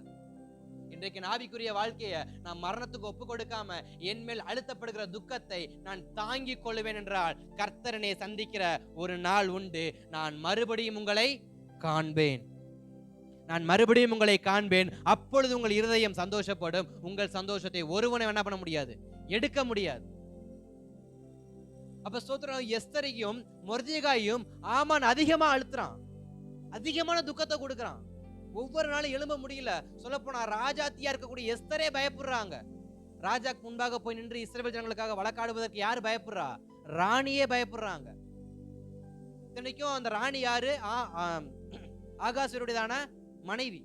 ஆகாசுடைய மனைவியே அந்த தன் கணவனாரை பார்த்து இஸ்ரவேல் ஜனங்களுக்காக நியாயம் விசாரிப்பதற்கு என்ன பண்றாங்க, பயப்படுறாங்க. அப்ப துக்கம் எந்த அளவுக்கு அழுத்தி இருக்கு அவங்கள. ஒருவருடைய அதிகார பலம், ஒருவருடைய வார்த்தையின் பலம், ஒருவருடைய செய்கையின் பலம் நம்மை அதிகமாய் அழுத்துது என்றால், அந்த அழுத்தத்தின் நிமித்தம் நான் துக்கத்தை அடைந்து கொண்டு நான் ஜெபிக்காமல் இருப்பேன் என்றால், நான் துக்கத்துல ஜெபிக்காமல் இருப்பேன் என்றால், நான் துக்கத்துல என் ஆவிக்குரிய வாழ்க்கையை இழந்து விட்டேன் என்றால், என்னால் அந்த ஸ்தோத்திரம் எனக்கு தேவன் சந்தோஷத்தை கொடுத்தார் என்று சொல்லி அந்த நாளை நியமித்து என்னால் சந்தோஷத்தை என்ன பண்ண முடியாது, வருடந்தோறும் அனுபவிக்க முடியாது. என் சந்தோஷத்தை நான் நாள் குறியிட்டு நான் அனுபவிக்க வேண்டும் என்றால், என் மேல் விழக்கூடியதான துக்கம் என்கிற அழுத்தத்தை நான் தாங்கிக் கொள்வதற்கு நான் பலனை பெற்றுக் கொள்ள வேண்டும். ஆனா நிச்சயம் கர்த்தர் சந்திக்கிற நாள் ஒண்ணு இருக்கு. நான் மறுபடியும் உங்களை காண்பேன்னு சொன்னார்ல, நிச்சயமா காண்பார். எவ்வளவு அழுத்தத்துல இருந்தாலும் கர்த்தர் காண்பிக்க வருவார், கர்த்தர் காணும்படி வருவார், கர்த்தர் விடுதலை கொடுக்கும்படி வருவார், சந்தோஷத்தை பிறப்பிக்கும்படி வருவார். ஆனால் ஒரே ஒரு விஷயம், அந்த துக்கம் எவ்வளவு அழுத்தினாலும் நான் புதைந்து போகாமல் என் ஜீவனை மாத்திரம் நான் ஸ்தோத்திரம் பிடித்து வைத்திருப்பேன் என்றால், அனைத்தையும் மாற்ற என் தேவன் போதுமானவரா இருக்கிறார். இந்த புதைமணலை குறித்து நமக்கு நல்லா தெரிஞ்சிருக்கும். இந்த புதைமணல் இருக்கு, இந்த சேரு, உளையான சேரு. இந்த உளையான சேரு என்ன பண்ணுமா, இழுத்து கொண்டே போகுமா. அது உடனே இழுக்காது, தண்ணீரை போல அல்ல. இந்த உளையான சேரு புதைமணல் தண்ணீரை போல அல்ல, குதித்தோனே டபால்னு ஆழத்துல போய் என்ன பண்ண விழுகிறது. இந்த புதைமணல் எப்படி இருக்கும்னா கொஞ்சம் கொஞ்சமா இழுக்குமா. இந்த புதைமணல் என்ன பண்ணும், கொஞ்சம் கொஞ்சமா இழுக்கும். ஃபர்ஸ்ட் காலு, அடுத்து முழங்காலு, அடுத்து இடுப்பளவு, அப்படியே கொஞ்சம் கொஞ்சமா நெஞ்சளவு வந்து கழுத்தளவு வந்து, அப்புறம் கொஞ்சம் கொஞ்சமா ஏறிதான் என்ன பண்ண முழுசா என்ன பண்ணுவான், உள்ள முழுகுவான். ஆனா அந்த புதைமணல சிக்கனவை உயிர் பிழைக்கணும்னா ஒன்னே ஒண்ணுதான் செய்யணும். என்ன செய்யணும்னா, அதிகம் அழுத்தம் அவனை இழுத்தாலும் அவன் சுவாசம் மாத்திரம் என்ன பண்ணணும், விட்டுக்கிட்டே இருக்கும். அவன் முகத்தை அவன் என்ன பண்ணணும், காமிச்சுக்கிட்டே இருக்கணும். இல்லையா அவனுடைய ஒரு கை என்ன பண்ணும், புதை மணலுக்கு மேல நீட்டப்பட்டு கொண்டே இருக்கும். அதிகமான அழுத்தம் இழுத்தாலும், துக்கத்தோட நம்மளை இழுத்தாலும், என்ன காரியமா இருந்தாலும் சரி. ஏன்னா ஒருத்தர் துக்கப்படுறதுக்கு இன்னைக்கு என்ன பண்றது இல்ல, வரமுறை இல்ல. முன்னாடி துக்கப்பட்டாங்கன்னா சில விஷயங்கள் இருக்கும், அதனால இன்னைக்கு மனுஷங்க என்ன பண்ணாங்க, துக்கப்பட்டாங்க. இன்றைக்கு எல்லாருமே சோகமா தான் இருக்கிறாங்க. இப்பயும் பாருங்க, எல்லாருமே எப்படித்தான் உட்கார்ந்து இருக்கிறோம், என்னத்தையே பறி கொடுத்துட்டு தான் வந்து உட்கார்ந்து இருக்கிறோம். அதனாலதான் மூஞ்சில சிரிப்பு வர மாட்டேங்குது, அதனாலதான் பிரசங்கத்தை கேட்கிற எண்ணம் வர மாட்டேங்குது. ஆனா ஸ்தோத்திரம், சின்ன பிள்ளையில இருந்து பெரியவங்க சொல்ற வரைக்கும் ஒரே ஒரு விஷயம் என்னன்னா, ரொம்ப கஷ்டமா இருக்கு பாஸ்டர், ரொம்ப வேதனையா இருக்கு பாஸ்டர். துக்கத்துடைய அளவு என்ன பண்றது இல்ல, வேறு பிரிக்கப்படுறது இல்ல. துக்கம் துக்கம் தான், துக்கம் துக்கம் தான். ஆனா துக்கம் சந்தோஷமா மாறணும் அப்படின்னா, துக்கம் சந்தோஷமா மாறணும் அப்படின்னா, என் சுவாசத்தை மாத்திரம் நான் இழந்து விடாம என்ன பண்ணணும், தேவ சமூகத்துல பிடித்து கொள்ளும். இன்னைக்கு துக்கப்பட்டு மரித்து போறவங்க எத்தனையோ பேர் இருக்கிறாங்க. டிப்ரெஷனால மரித்து போகிற வாலிபர்கள் எத்தனையோ பேர் இருக்கிறாங்க. டிப்ரெஷனால மரித்து போகக்கூடியதான எத்தனையோ குடும்பங்கள் இருக்கு. வேலை கிடைக்கலன்ற துக்கம், சம்பளம் கிடைக்கலன்ற துக்கம், மார்க் கிடைக்கலன்ற துக்கம், எல்லாத்துக்கும் மரணம் என்பது தீர்வு அல்ல. ஒரு நாளும் மரணம் என் துக்கத்தை சந்தோஷமாய் மாற்ற போவதல்ல, அது என் குடும்பத்துக்கு துக்கத்தின் அளவை அதிகரிக்க தான் செய்யுமே தவிர, என் மரணம் என் குடும்பத்துக்கு துக்கத்தை மாற்றக்கூடிய சாதகமா மாற போறதல்ல. எல்லாம் சொல்லுவாங்க, நான் செத்துட்டா எல்லாமே என்ன பண்ணிரும், மாறிடும். நீங்க செத்துட்டா எல்லாமே மாறுன்றது சத்ரு உங்கள் இருதயத்துல விதைத்ததான ஒரு பிரம்மையின் அடிச்சுவடு, ஒரு மாயையின் அடிச்சுவடே தவிர, உங்கள் மரணம் அநேகருக்கு வருத்தத்தை தான் கொண்டு வருமே தவிர, உங்கள் மரணம் யாருக்கும் சந்தோஷத்தை கொண்டு வராது. ஆனா சத்துரு சொல்ற விஷயம் என்னன்னா, நீ இறந்துட்டா எல்லாம் சால்வ் ஆயிரும், நீ செத்துட்டனா எல்லாருமே சந்தோஷப்படுவாங்க, நீ உயிரோடு இருக்கிறதுனாலதான் எல்லாம் துக்கப்படுறாங்க, நீ செத்துட்டா எல்லாம் சரியாயிரும். யோபுவின் மனைவி யோபுவை பார்த்து சொன்னது, நீ தேவனை மறுதளிச்சிட்டா போதும், உன் வாழ்க்கை நல்லா இருக்கும். இல்ல, நான் செத்துட்டா என் வாழ்க்கை நல்லா இருக்கும்னு சத்துரு என் சிந்தையில போறான்னு சொன்னா, தயவு செஞ்சு ஜெபியுங்க. ஆண்டவரே, நீங்கள் என்னை மறுபடியும் காண்பிக்க, என்னை காணும்படி வரக்கூடிய நாள் வரைக்கும் என் சுவாசத்தை நான் என்ன பண்ணணும், பிடித்து வைத்துக் கொள்ளணும். நான் மரித்து விடக்கூடாது, நான் சரீரத்திலையும் மரித்திடக்கூடாது, நான் ஆவிக்குரிய வாழ்க்கையிலையும் மரித்திடக்கூடாது. என்னைய கர்த்தர் சந்திக்கிற ஒரு நாள் வரும், அது வரைக்கும் என் ஜீவனை நான் பிடித்து கொள்ள எனக்கு உதவி செய்யுங்கப்பா. மொர்தெகாய்க்கும் எஸ்தருக்கும் ஒரு விஷயம் தெரியும், என்னன்னா, ஆமானுக்கு ஒரு நாளை கர்த்தர் கொடுத்தாருன்னா, எனக்கு ஒரு நாளை என்ன பண்ணுவார் கர்த்தர் வச்சிருக்கிறாரு. அன்னைக்கு நான் அவனை என்ன பண்ணிக்கிறேன், பேசிக்கிறேன். இன்றைக்கு ஆமான் எனக்கு 50 முழ தூக்கு மரத்தை நட்டு வச்சு ஊருக்கு மத்தியில ஸ்தோத்திரம், மொர்தெகாயே உனக்கு தான் இந்த தூக்கு மரம்னு சொல்லி அவன் இன்றைக்கு என்னைய பார்த்து கொக்கரிக்கலாம். இன்னைக்கு அவன் என்னைய பார்த்து கொக்கரிக்கலாம், இன்னைக்கு என்னைய பார்த்து வருத்தப்படுத்தலாம், இன்னைக்கு என்னைய பார்த்து பயமுறுத்தலாம். அவனுக்கு ஒரு காலத்தை கர்த்தர் வச்சிருப்பாருனா இப்படி சொல்லலாமே. சத்ருவுக்கே ஒரு காலத்தை கர்த்தர் வச்சிருக்காருன்னா, தேவ பிள்ளைக்குன்னு ஒரு காலத்தை கர்த்தர் வச்சிருப்பாரா, வச்சிருக்க மாட்டாரா? ஆமானுக்கு ஒரு காலம், மொர்தெகாய்க்கு ஒரு காலம், சத்ருவுக்கு ஒரு காலம், யோபுவுக்கு ஒரு காலம். 11 பிள்ளைகளுக்கு ஒரு காலம்னா, 11 பிள்ளைகள் நிமித்தம் துக்கத்தை சுமந்து கொண்டிருக்கிற யாக்கோபுக்கு ஒரு காலத்தை கர்த்தர் வச்சிருக்கிறார்.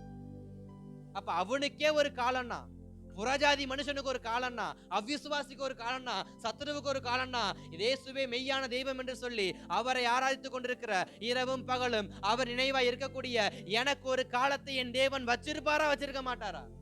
அதத்தான் சொன்னாரு, நீ துக்கப்படுவ, நான் மறுபடியும் உன்னைய காண்பேன், அன்னைக்கு உன் துக்கம் என்ன பண்ணும், சந்தோஷமா மாறும்.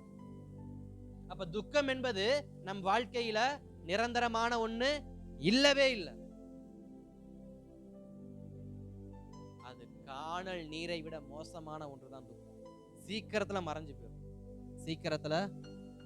ஆனா சீக்கிரத்துல மறைஞ்சு போகிற துக்கத்தை தான் இன்றைக்கு நம்ம ஆளுங்க ஒரு பெரிய முகமூடியை போல, ஒரு உலோக முகமூடியை போல மூஞ்சில மாட்டிக்கிட்டு எங்க போனாலும் துக்கமா தான் தெரியுது, எங்க போனாலும் துக்கமா தான் தெரியுது.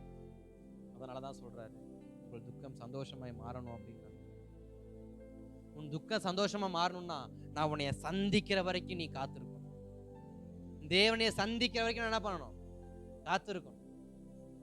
இன்றைக்கு எத்தனை பேர் தேவனையை சந்திக்கணும், என் துக்கத்துல சந்திக்கணும், என் துக்கம் சந்தோஷம் ஆகும்படி இயேசு என்னைய சந்திக்கணும்னு ஆவலோடு இருக்கிறீங்க. இல்ல, சில பேருடைய எண்ணங்கள் இப்படி இருக்கும் என்றால், இயேசுவே நீங்க எப்ப என்னைய பார்க்க போறீங்க, நீங்க எப்ப என் ஜெபத்துக்கு பதில் கொடுக்க போறீங்க, நீங்க எப்ப என்னைய ஆசீர்வதிக்க போறீங்க, அது வரைக்கும் நான் வாழ போறேனா இல்லையா எனக்கு தெரியல. அதனால ஸ்தோத்திரம், நீங்க வரப்ப வாங்க, நான் என் மரணத்தை என்ன பண்ணிடுறேன், எடுத்துக்கிறேன்.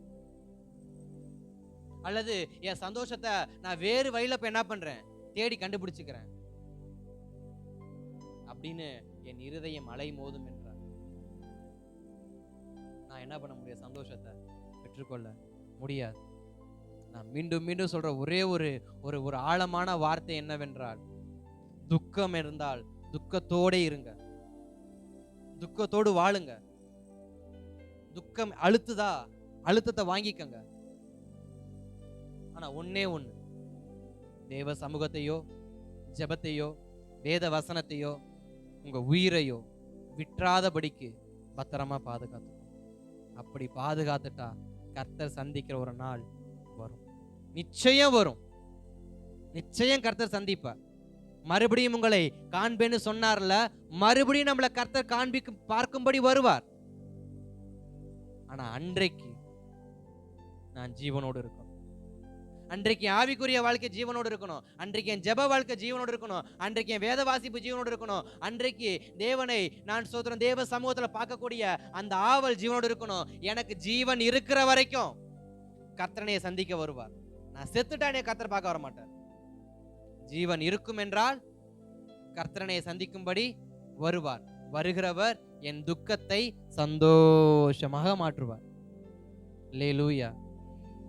என் துக்கம் சந்தோஷமாக மாறணும்னா நான் என்ன செய்யணும்? தேவன் என்னைய சந்திக்க வர வரைக்கும் என் ஜீவனை நான் பாதுகாத்துக் கொள்ளணும். என் ஜீவனை நான் பாதுகாத்துக் கொள்ள வேண்டும். அதுல இன்னொரு காரியத்தையும் சேர்த்து வச்சுக்கங்க. உலகத்தின் சந்தோஷத்தில் எனக்கு பங்கு இல்லை. அவன் சந்தோஷப்படுவான், நீ துக்கப்படுவ. அவன் சந்தோஷப்படுவான், நீ அழுது புலம்புவ. மொர்தெகாயும் எஸ்தரும் அழுகிறாங்க, ராஜாவும் ஆமானும் குடித்து கொண்டு இருக்கிறாங்க. ஸ்தோத்திரம். அந்த சந்தோஷம் எனக்கு வேண்டாம், தேவன் கொடுக்கிற சந்தோஷமே எனக்கு போதுமானது. அல்லேலூயா. அதான் சங்கீதத்தின் புஸ்தகம் ஸ்தோத்திரம் 70ஆம் சங்கீதம் 14வது வசனம் சொல்லுகிறது, உம்மை தேடுகிற யாவரும் உம்மில் மகிழ்ந்து சந்தோஷப்படுவார்கள். யாரை தேடுறவங்க? இயேசுவை தேடுறவங்க. யாரை தேடுறவங்க? இரண்டாவது, என் துக்கம் சந்தோஷமாய் மாறணும்னா நான் யாரை தேடணுமா? இயேசுவை தேடணுமா? சங்கீதம் 70 அதான் சொல்லுது. 74 அல்ல, 74 என்ன சொல்லுதுன்னா, உம்மை தேடுகிற யாவரும் உம்மில் மகிழ்ந்து சந்தோஷப்படுவார்களாக. மகிழ்ந்து சந்தோஷப்படுவார்களாக. உமது ரட்சிப்பில் பிரியப்படுகிறவர்கள் தேவனுக்கு மகிமை உண்டாவதாக என்று எப்பொழுதும் சொல்வார்களாக. ஸ்தோத்திரம். அப்ப என் துக்கம் சந்தோஷமாய் மாற நான் செய்ய வேண்டிய இரண்டாவது காரியம் என்னவென்றால், நான் தேவனை சந்திக்க புறப்படணும். யாரை சந்திக்க புறப்படணும்? இயேசுவை சந்திக்க புறப்படணும். ஏன்னா இயேசுவை தேடுகிறவனுக்கு தான் சந்தோஷம். வேதாகமத்துல எத்தனையோ தேவ மனுஷங்க இருக்கிறாங்க. பழைய ஏற்பாடு புஸ்தகத்தில் நீங்க பாத்தீங்கன்னா எத்தனையோ வியாதியஸ்தர்கள் இருந்தாங்க, எத்தனையோ துக்கத்தில் இறந்தவர்கள் இருந்தாங்க. ஒரு தகப்பன் இப்படியா சொல்றாரு, என் பிள்ளை சந்திர ரோகால பாதிக்கப்பட்டு அடிக்கடி தீயிலையும் தண்ணியிலையும் விழுகிறான், அவர் நினைச்சு எனக்கு மிகுந்த துக்கமா இருக்கு. ஸ்தோத்திரம். பேதுரு இரவு முழுவதும் வலைய போட்டு ஒன்றும் அகப்படாம பேதுரு எப்படிப்பட்டவரா இருக்கிறாரு? துக்கத்தோடு இருக்கிறாரு. இப்படி வேதாகமத்துல எத்தனையோ பேர் துக்கத்தோடு இருக்கிறாங்க. ஆனா அத்தனை பேருடைய துக்கமும் எப்பொழுது சந்தோஷமாய் மாறியது என்றால், அந்த இடத்துக்கு இயேசு வந்த பொழுது. அந்த இடத்துக்கு இயேசு வந்த பொழுது. பேதுருவின் துக்கம் எப்போ சந்தோஷமா மாறிச்சு அப்படின்னா, பேதுருவின் படகுக்கு இயேசு வந்த பொழுது. எபிருவின் வீட்டுல எப்ப துக்கம் சந்தோஷமா மாறிச்சு அப்படின்னா, எபிருவின் வீட்டுக்கு இயேசு வந்த பொழுது. மார்த்தாள் மரியாளுடைய குடும்பத்துல எப்ப சந்தோஷம் வந்துச்சுன்னா, அவங்க வீட்டுக்கு இயேசு வந்த பொழுது. சகையுவினுடைய துக்கம் எப்போ சந்தோஷம் மாறிச்சுன்னா, இயேசு சகையின் வீட்டுக்கு வந்த பொழுது. அப்ப இயேசு என்னிடத்தில் வரும் பொழுது என் துக்கம் அனைத்தும் சந்தோஷமாய் மாறுது. 11 வருஷம் பெரும்பாடு உள்ள ஸ்திரீ இயேசுவை தேடி போறாங்க 12வது வருஷத்துல. துக்கம் சந்தோஷமா மாறிடுச்சு. ஒரு சப்பானியை சுமந்து கொண்டு மார்க்கவின் சுவிசேஷம் 3-4 அதிகாரத்துல ஒரு சப்பானியை 4 பேர் சுமந்துக்கிட்டு போறாங்க. அவர்கள் இயேசுவை சந்திச்சாங்க. மேல்கூரையை கழட்டி கீழே இறக்குனாங்க. இயேசுவை சந்திச்ச உடனே துக்கம் சந்தோஷமா மாறிச்சு. எப்படி பார்த்தாலும் ஒண்ணு நான் இயேசுவை சந்திக்கணும், இல்ல இயேசு என்னைய சந்திக்கணும். உம்மை தேடுகிறவர்கள் உம்மில் மகிழ்ந்து சந்தோஷம் அடைவார்கள். இயேசுவை தேடணும். இன்னைக்கு எனக்கு துக்கம் அதிகமா இருக்குன்னு நம்ம சொல்றோம். என் துக்கத்தின் மத்தியில நான் இயேசுவை தேடினேன்னு சொல்றவங்க மட்டும் மனசாட்சிக்கு துரோகம் பண்ணாம கை தூக்குங்க பார்ப்போம். என் துக்கத்தின் மத்தியில் நான் மிகுந்த துக்கத்தில் இருக்கும் பொழுது நான் இயேசுவை மட்டும்தான் நான் தேடினேன்.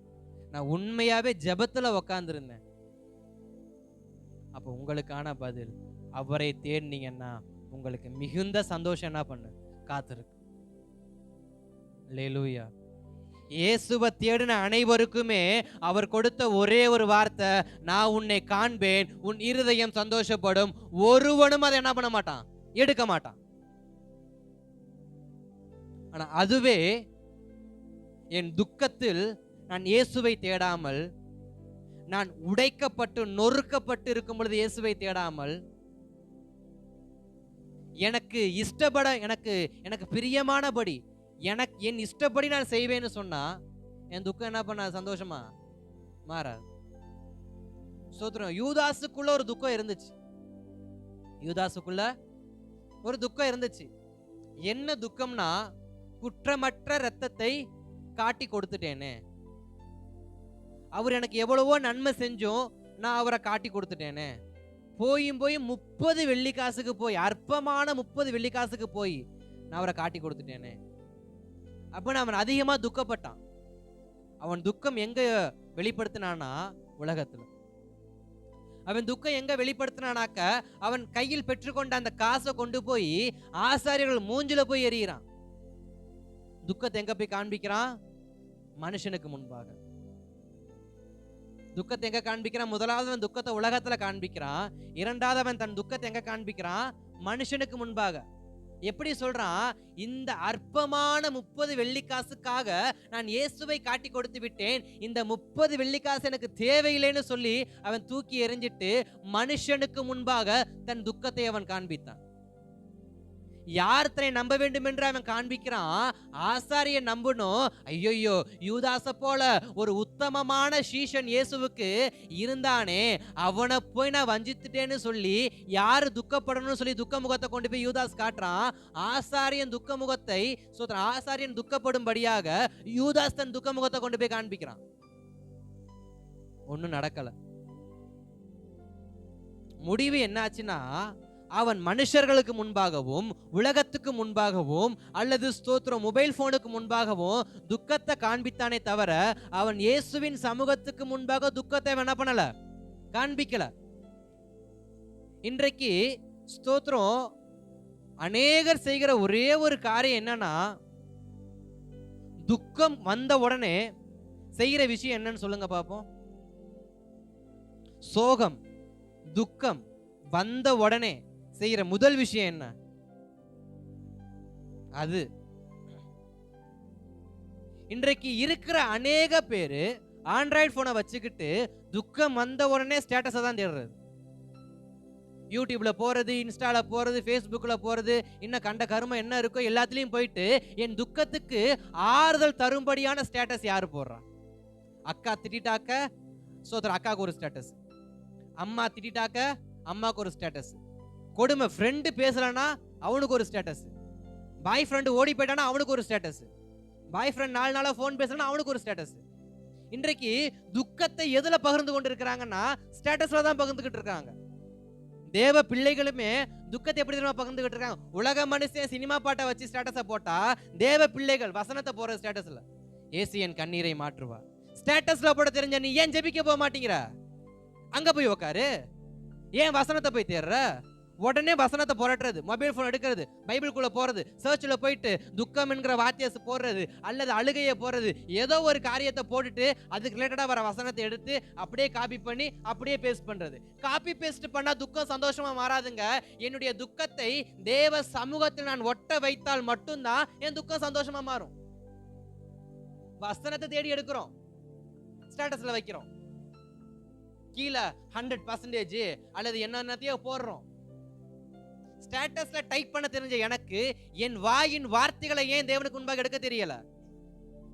வசனத்தை எடுக்கிறேன், என் துக்கம் சந்தோஷமான ஸ்டேட்டஸ்ல வைக்கிறேன், வச்சுட்டு கீழே நான் போற ஒரு விஷயம், நிச்சயமா தேவன் துக்கத்தை சந்தோஷமா மாற்றுவார், ஆமேன் ஆமேன் ஆமேன்னு கீழே 4 வாட்டி டைப் பண்ண தெரிஞ்ச எனக்கு அந்த 4 எழுத்த என் வாயின் வார்த்தையில எனக்கே அறிக்கை பண்ண தெரியல.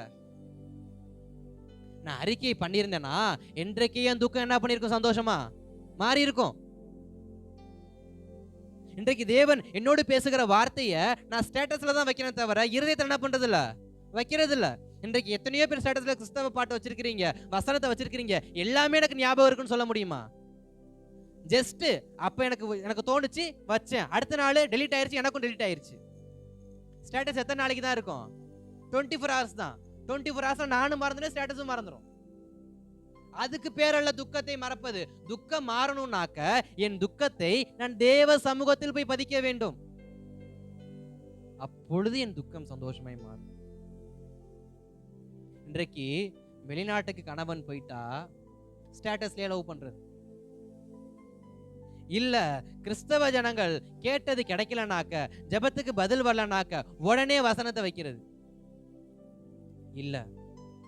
உங்கள் துக்கத்தை எப்பொழுதும் உங்க மொபைல் போன் வழியா உலகத்துக்கு என்ன பண்ணாதீங்க.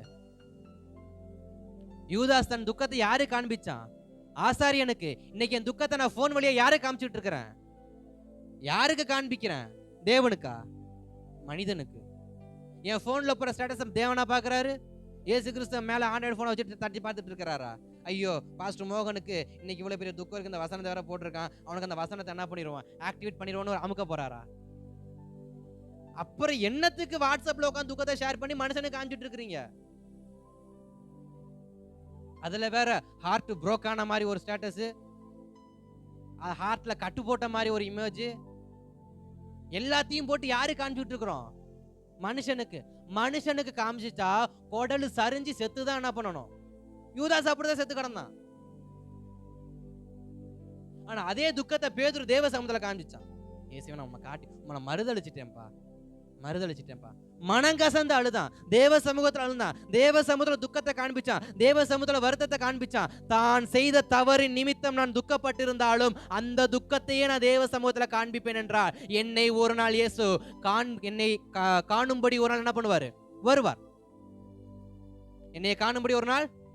இடம் தேவையில்ல அவருக்கு, நேரம் தேவையில்ல.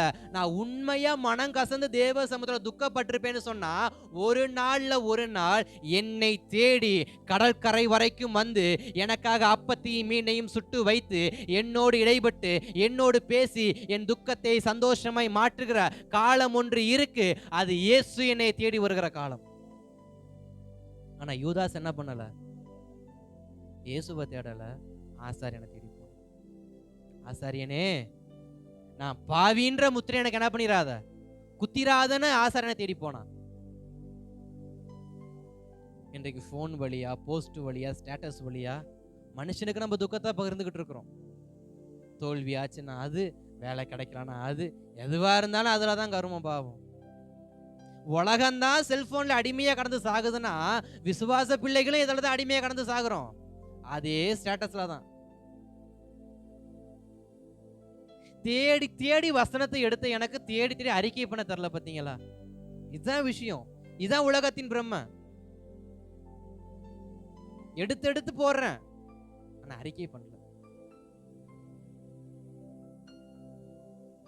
சங்கீதம் 70:4 சொல்லுது, உம்மை தேடுகிறவர்கள் உண்மையில் மகிழ்ந்து சந்தோஷம் அடைவார்கள். எனக்கு சந்தோஷம் தேவ சமூகத்துல மட்டும்தான் இருக்கு. எனக்கு சந்தோஷம் எங்கதான் இருக்கு? தேவ சமூகத்துல மட்டும்தான் இருக்கு. வேற எங்கேயும் எனக்கு என்ன இல்லை, சந்தோஷம் இல்லை. எனக்கான சந்தோஷத்தை வேற எங்கேயும் எழுதப்படலை. எனக்கான சந்தோஷம் தேவ சமூகத்தில் மட்டும்தான். அதே தான் சங்கீதம் 90:5 இப்படியாக பக்தன் மோசே எழுதுறாரு, நான் துக்கத்தை கண்ட வருஷங்களுக்கு ஈடா எனக்கு நன்மையை தாங்கப்பா. மோசே எங்க ஜெபிக்கிறாரு? நாங்கள் துக்கத்தை கண்ட வருஷங்களுக்கு ஈடாக எங்களுக்கு நன்மையை தாங்கப்பா.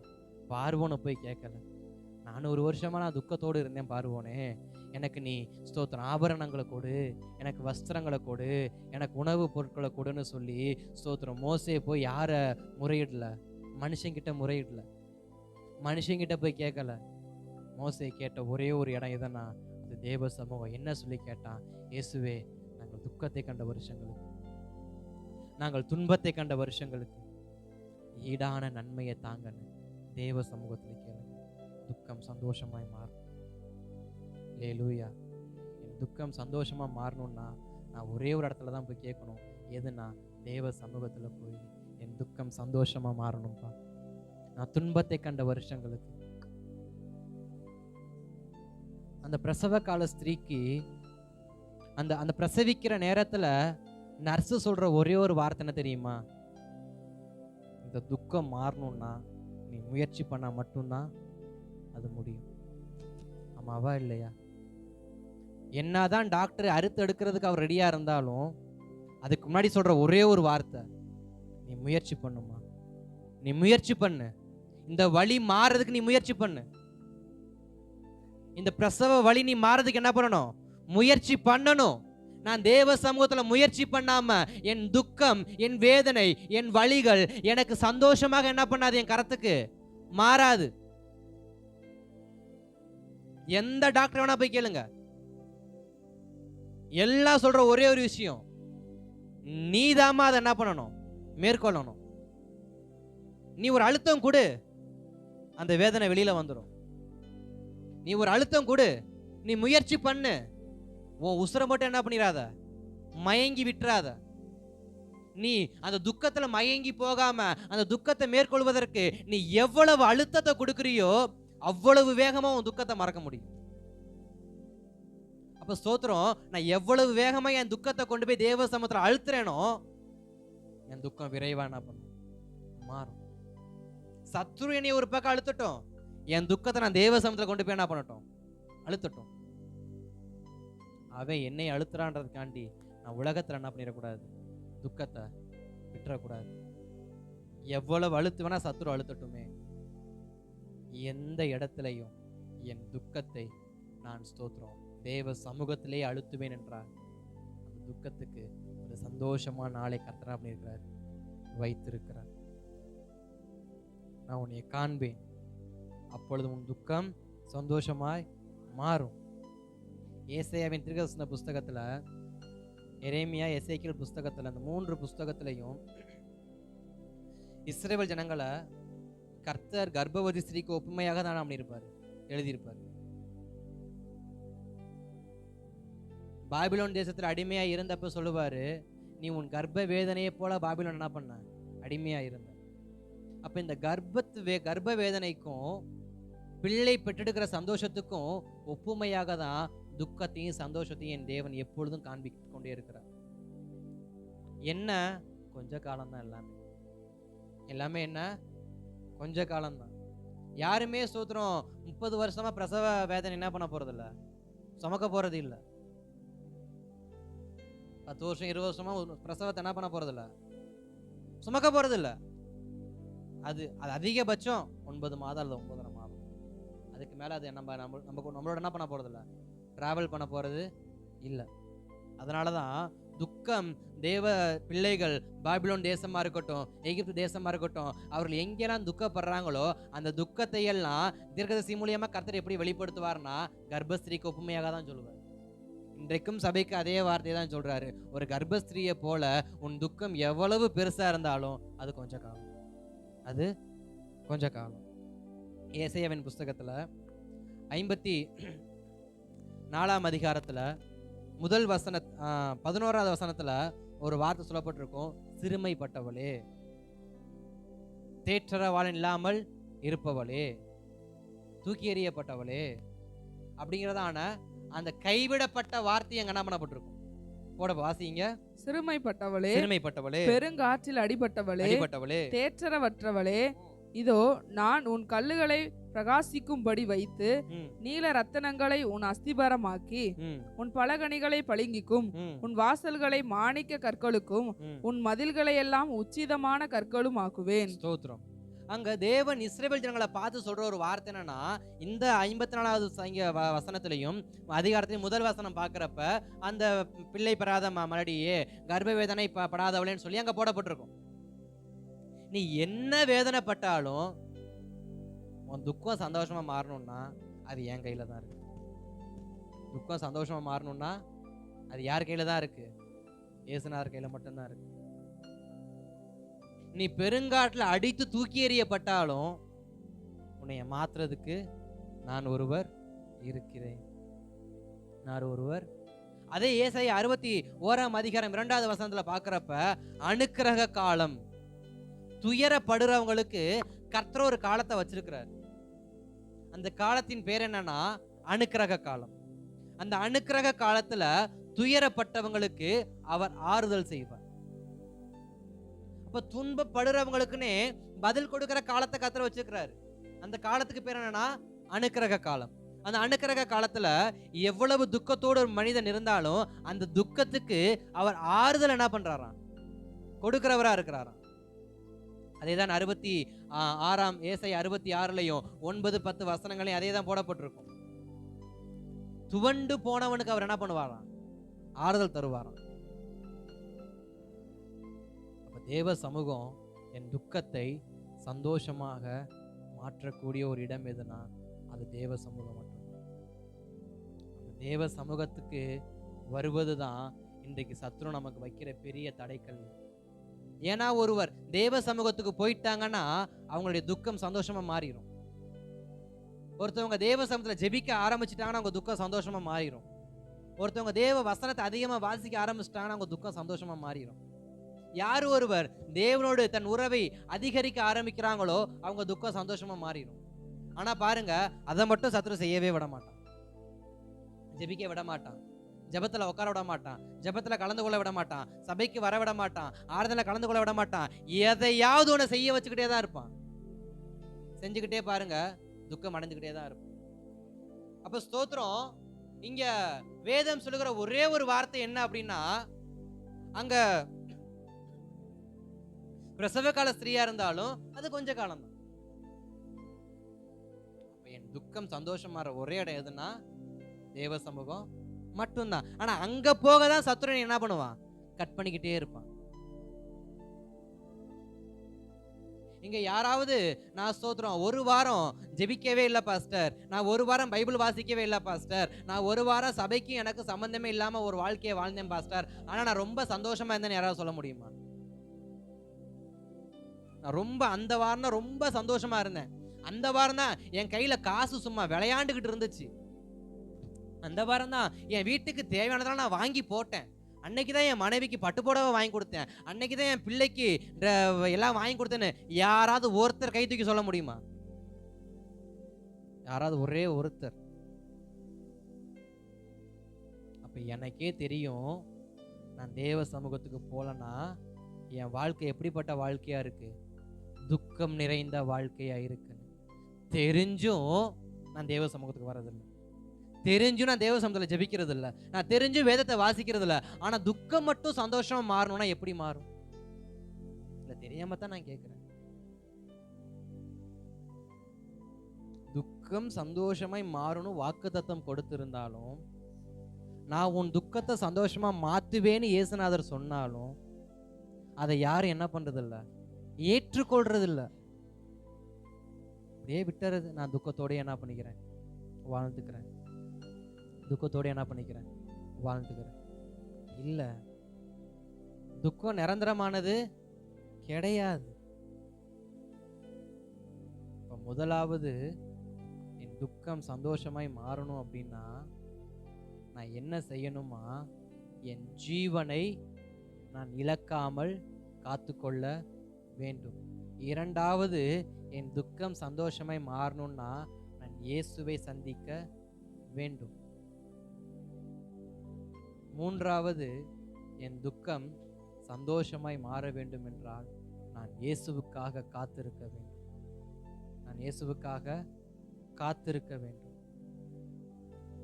நான் எவ்வளவாய் தேவ சமூகத்தில் காத்திருக்கிறேனோ, நான் எவ்வளவாய் தேவ சமூகத்துல காத்திருக்கிறேனோ அவ்வளவாய் என் துக்கத்தை அவர் சந்தோஷமாக என்ன பண்ணுவார்? மாற்றுவார். ஏன்னா வேதத்துல ஒரே ஒரு வார்த்தை மட்டும்தான் சொல்லப்பட்டிருக்கு. மத்தேயுவின் புஸ்தகத்துல 5ஆம் அதிகாரம் 18வது வசனத்துல எல்லாமே ஒளிஞ்சு போகும். எல்லாமே ஒளிஞ்சு போகும். தீர்க்க தரிசனம், வாக்கு தத்துவம் எல்லாமே ஒளிஞ்சு போகும். ஆனா ஒளிந்து போகாத ஒன்னே ஒன்று என்னன்னா, வேதத்தின் எழுத்தாகிலும் எழுத்தின் உறுப்பாகிலும் ஒரு நாளும் ஒளிந்து போவது இல்லை. அந்த வேதத்துல தான் சொல்லப்பட்டிருக்கு, உன் துக்கம் சந்தோஷமாக மாறும் என்று சொல்லி. எது மாறினாலும் வேதம் மாறாது என்றதான நிச்சயத்தோடு காத்திருப்பேன் என்றால், நிச்சயத்தோடு காத்திருப்பேன் என்றால் என் துக்கத்தை அவர் சந்தோஷமாக மாற்றுவதற்கு அவர் போதுமானவராக இருக்கிறார். அல்லேலூயா. ஏன்னா ஸ்தோத்திரம், மத்தேயு 9ஆம் அதிகாரத்திலையும் மத்தேயு 17ஆம் அதிகாரத்திலையும் இயேசு கிறிஸ்து ஒரு வார்த்தை சொல்லுவாரு. மத்தேயு 9:5 பார்க்குறப்ப உபவாசத்தை குறித்து சொல்லி கொடுப்பாரு. என்ன சொல்லி கொடுப்பாருன்னா, இப்ப நீங்க சந்தோஷமா இருக்கீங்க, மணவாளன் உங்களோட இருக்கிறப்ப நீங்க சந்தோஷமா இருக்கிறீங்க, அவர் எடுத்துக்கொள்ளப்படுவாரு, நீங்க உபவாசிப்பீங்க அப்படின்னு. அதுவே 17ஆம் அதிகாரம் 23வது வசனம் சொல்லுகிறது, இப்பொழுது நான் உயிரோடு இருக்கிறேன், நான் மரித்து போவேன், ஆனாலும் 3ஆம் நாள் என்ன பண்ணுவேன்? உயிரோடு எழும்புவேன். அப்ப துக்கம் என்பது கொஞ்ச காலம். என் உயிர்த்தெழுதலுக்கு நீ காத்திருப்புன்னு சொன்னாக்க, என் உயிர்த்தெழுதலுக்கு தேவஜனம் காத்திருக்கும் என்றால், தேவனை சந்திக்க வருவார் என்று தேவஜனம் காத்திருக்கும் என்றால், என் துக்கம் எப்படிப்பட்டதாய் மாறுமா? சந்தோஷமாய் மாறும். அப்ப நான் யாருக்கு காத்திருக்கணும்? மூன்றாவது, என் துக்கம் சந்தோஷமாய் மாறுவதற்கு இயேசுவுக்கு காத்திருக்கணும். முதலாவது உயிரோடு இருக்கணும், இரண்டாவது இயேசுவை சந்திக்கணும், மூன்றாவது இயேசுவுக்காக காத்திருக்கணும். இந்த மூன்றும் என் வாழ்க்கையில் நடைபெறும் என்றால் என் துக்கம் சந்தோஷமாக என்ன பண்ணும்? மாறும். அதேதான் ஏசாயா 26ஆம் அதிகாரம் 17வது வசனத்திலையும் சொல்லப்படுகிறது. நீ தேவ சமூகத்தில் என்ன பண்ணு? காத்திரு. கர்த்தருக்கு முன்பாக காத்திரு. ஸ்தோத்திரம். நம்முடைய ஆரம்பம் எப்படி இருக்கு என்பது நமக்கு முக்கியம் இல்லை. என் ஆரம்பம் எப்படி இருக்குன்னு எனக்கு முக்கியம் அல்ல. என் ஆரம்பம் துக்கத்தோடு ஆரம்பிக்கலாம், ஆனா என் முடிவு எப்படி இருக்கணும்? என் ஆரம்பம் அழுகையோடு ஆரம்பிக்கலாம், ஆனா என் முடிவு எப்படிப்பட்டதா இருக்கணும்? வேதத்துல எத்தனையோ மனுஷங்க தங்கள் துவக்கத்தை அற்பமா தான் துவக்கினாங்க, தங்கள் துவக்கத்தை கண்ணீரோடு தான் துவக்கினாங்க. ஆனா அவங்க முடிவை பார்த்தீங்கன்னா அது மிகுந்த சந்தோஷமா இருக்கும். அப்ப என் ஆரம்பம் துக்கமானாலும் பட் என் முடிவு எப்படிப்பட்டதா மாறணும்? சந்தோஷமா மாறணும். அது யார் கையில தான் இருக்கு? என் கையில தான் இருக்கு. என்னுடைய துக்கம் சந்தோஷமாய் மாறுவது யார் கையில தான் இருக்கு? என் கையில தான் இருக்கு. எப்படி? நான் இயேசுவுக்கு ஜீவனோடு இருக்கணும், நான் இயேசுவை தேடி போகணும், நான் இயேசுவுக்காகவே காத்திருக்கணும். இது மூன்றையும் நான் செய்வேன்னா என்னை சந்திக்கும்படி இயேசு என்ன பண்ணுவார்? வருவார். என்னை சந்திக்கும்படி இயேசு வருவார். இப்ப ஸ்தோத்திரம், ஒரு வார்த்தையை ஒன்று நான் நேற்று உட்காந்து எழுதினேன். என்ன அப்படின்னா, இயேசு யாரையெல்லாம் சந்தித்தாரோ அல்லது யாரெல்லாம் இயேசுவை சந்தித்தார்களோ நடந்தது என்ன? துக்கம் சந்தோஷமாக மாறியது. இன்றைக்கும் தேவ சமூகத்துல இந்த அக்டோபர் மாதத்துல அமர்ந்திருக்கிறோம். எவ்வளவோ துக்கத்தை நீங்க இது வரைக்கும் பார்த்துருப்பீங்க, எவ்வளவோ துக்கத்தை சுமந்திருப்பீங்க. ஆனால் துக்கத்தின் மத்தியில இந்த அக்டோபர் மாதம் நான் இப்படி கூட இந்த மாதத்தை சொல்ல நான் விரும்ப தேவ சமூகத்துல ஜெபித்த வார்த்தையை தான் நான் சொல்றேன். 9 மாசம் பொறுத்தாச்சு. இந்த 10வது மாசம் என்ன மாசம் சொல்லுங்க? 10வது மாசம் என்ன மாசம்? பிரசவிக்கிற மாசம். அல்லேலூயா. 10வது மாசம் பிரசவிக்கிற மாசம். துக்கத்தை களைந்து போடக்கூடிய மாதமாக இந்த மாதம் நிச்சயமா இருக்கும் என்று நான் தேவ சமூகத்தில் விசுவாசித்தேன், ஜெபித்தேன். அதனால இந்த மாதம் எப்பேற்பட்ட துக்கமா இருந்தாலும் என்ன பண்ணிடணும்? எப்படியாவது அதை பிரசவிக்க வச்சிடணும். ஏசாயால ஒரு வார்த்தை இருக்கு, பிரசவத்தை உண்டு பண்ணனா பிரசவிக்காமல் விட்டுருவேனா? உனக்குள்ள துக்கத்தை வச்சேனா, அந்த வேதனையை வச்சேனா, அதை பிரசவிக்க வைப்பேனா மாட்டேனா? வைப்பார்ல. அப்ப இந்த மாசத்தை நான் இப்படியே விசுவாசிப்போம். இந்த மாதம் என் துக்கங்கள் அனைத்தையும் நான் என்ன பண்ண போறேன்? சந்தோஷமாய் பிரசவிக்க போறேன். அல்லேலூயா. இந்த ஸ்தோத்திரம், இந்த அக்டோபர் மாதத்துல இந்த 10வது தேதி வந்துட்டேன். இந்த 10வது மாதத்துக்கு வந்துட்டேன். இந்த 10வது மாதம் என் துக்கம் அனைத்தையும் நான் சந்தோஷமா என்ன பண்ணணும்? பிரசவித்து என் கரத்துல அந்த பிரசவ ஸ்திரீ அந்த ஸ்தோத்திரம் அந்த குழந்தையின் முகத்தை பார்த்து சந்தோஷம் அடைவது போல இதுவரைக்கும் நான் கண்ட துக்கத்துக்கு ஒரு சந்தோஷமான முடிவை கர்த்தர் கொடுக்கும்படியாக கொஞ்ச நேரம் தேவ சமூகத்துல முடிந்தவர்கள் முழங்கால் படியிட்டு, ஆவியானவரே, இதுவரைக்கும் நான் கண்ட துக்கத்தை, நான் கண்ட துயரமான வாழ்க்கை அனைத்தும் மாறும்படியாக, என் துக்கம் சந்தோஷமாய் மாறும்படி எனக்கு உதவி செய்யுங்கப்பா. இந்த 10வது மாதத்துல என் துக்கத்தை நான் சந்தோஷமா பிரசவிக்க எனக்கு உதவி செய்யுங்கப்பா. இந்த 10வது மாதத்துல என் துக்கத்தை நான் சந்தோஷமா பிரசவிக்க எனக்கு உதவி செய்யுங்கப்பா. சந்தோஷமான பிரசவம் எனக்கு வேணும்ப்பா. துக்கமான பிரசவம் அல்ல, சந்தோஷமான பிரசவம். சந்தோஷமான பிரசவம்னா அதுல ஜீவன் இருக்குங்க. சந்தோஷமான பிரசவம்னா அதுல ஜீவன் இருக்குங்க. தேவ சமூகத்துல கேளுங்க, ஆண்டவரே, என் துக்கம் ஜீவனுள்ள சந்தோஷமாய் மாறட்டும்பா.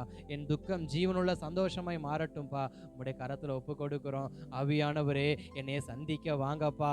ஆகார சந்தித்த தேவன், ஆபிரகாமை சந்தித்த தேவன், ஆண்டவரே, ஒவ்வொருவரையும் அவங்க துக்கமான நேரத்துல சந்தித்து சந்தித்து சந்தித்து துக்கத்தை சந்தோஷமாய் மாற்றியது போல, ஆண்டவரே, இதோ கடந்த சில நாட்களாக, சில மாதங்களாக துக்கத்தோடு இருக்கிற என்னை சந்திக்கும்படி வாங்கப்பா. நான் மறுபடியும் உங்களை காண்பேன்னு சொன்னீங்கல்ல, நான் மறுபடியும் உங்களை காண்பேன்னு சொன்னீங்கல்ல. என்னை சந்திக்கும்படி ஆகாரை கண்ட தெய்வம் என்னை தேடி வருவீராக. என் துக்கம் சந்தோஷமாய் மாறும்படி, என் அழுகை சந்தோஷமாய் மாறும்படி, என் புலம்பல் ஆனந்த களிப்பாய் மாறும்படி என்னை சந்திக்க வாங்கப்பா. என் துக்கத்தை நான் சந்தோஷமாய் பிரசவிக்க என்னை சந்திக்க வாங்கப்பா. தேவ சமூகத்துல கேளுங்க, ஆண்டவரே, நான் உங்களை மறுபடியும் காண்பேன், உங்கள் இருதயம் சந்தோஷப்படும் என்று சொன்னீரே. உங்கள் சந்தோஷத்தை ஒருவன் உங்களுக்கு எடுத்து போட மாட்டான்னு சொன்னீங்கல்ல. எங்களை சந்திக்க வாங்கப்பா, என்னை சந்திக்க வாங்கப்பா. ஓ ஜீசஸ், எங்களை சந்திங்க. நிச்சயமா சொல்ல முடியும், யாரோ சில குடும்பங்களை அவர் நிச்சயமா சந்திக்க என் தேவன் உண்மை உள்ளவரா இருக்கிறாரு. இந்த மாதம் சில குடும்பங்களை அவர் நிச்சயம் சந்திக்க போறாரு. இந்த மாதம் சில தனிப்பட்ட நபர்களை அவர் சந்திக்க போறாரு. உங்க துக்கத்தை நீங்க இதுவரைக்கும் சுமந்து வந்ததுனால அவர் உங்களை மறுபடியும் காணும்படி வந்து, அவர் உங்களை மறுபடியும் காண்பேன்னு சொன்ன வார்த்தையின்படியே அவர் உங்களை சந்தித்து விசாரித்து உங்கள் துக்கங்களை சந்தோஷமாக மாற்றுகிற மாதமாய் இந்த மாதம் நிச்சயமாய் அமையும். தேவ சமூகத்துல, ஆண்டவரே, என்னை சந்திக்கும்படி, நான் உயிர் அடையும்படி, நான் ஆண்டவரே பலன் அடையும்படி, நான் சத்துவம் அடையும்படி எனக்கு உதவி செய்யுங்கப்பா. என் துக்கம் சந்தோஷமாய் மாற என்னை சந்திக்கும்படி என் தேவனே என்னை சந்திக்க வருவீராக.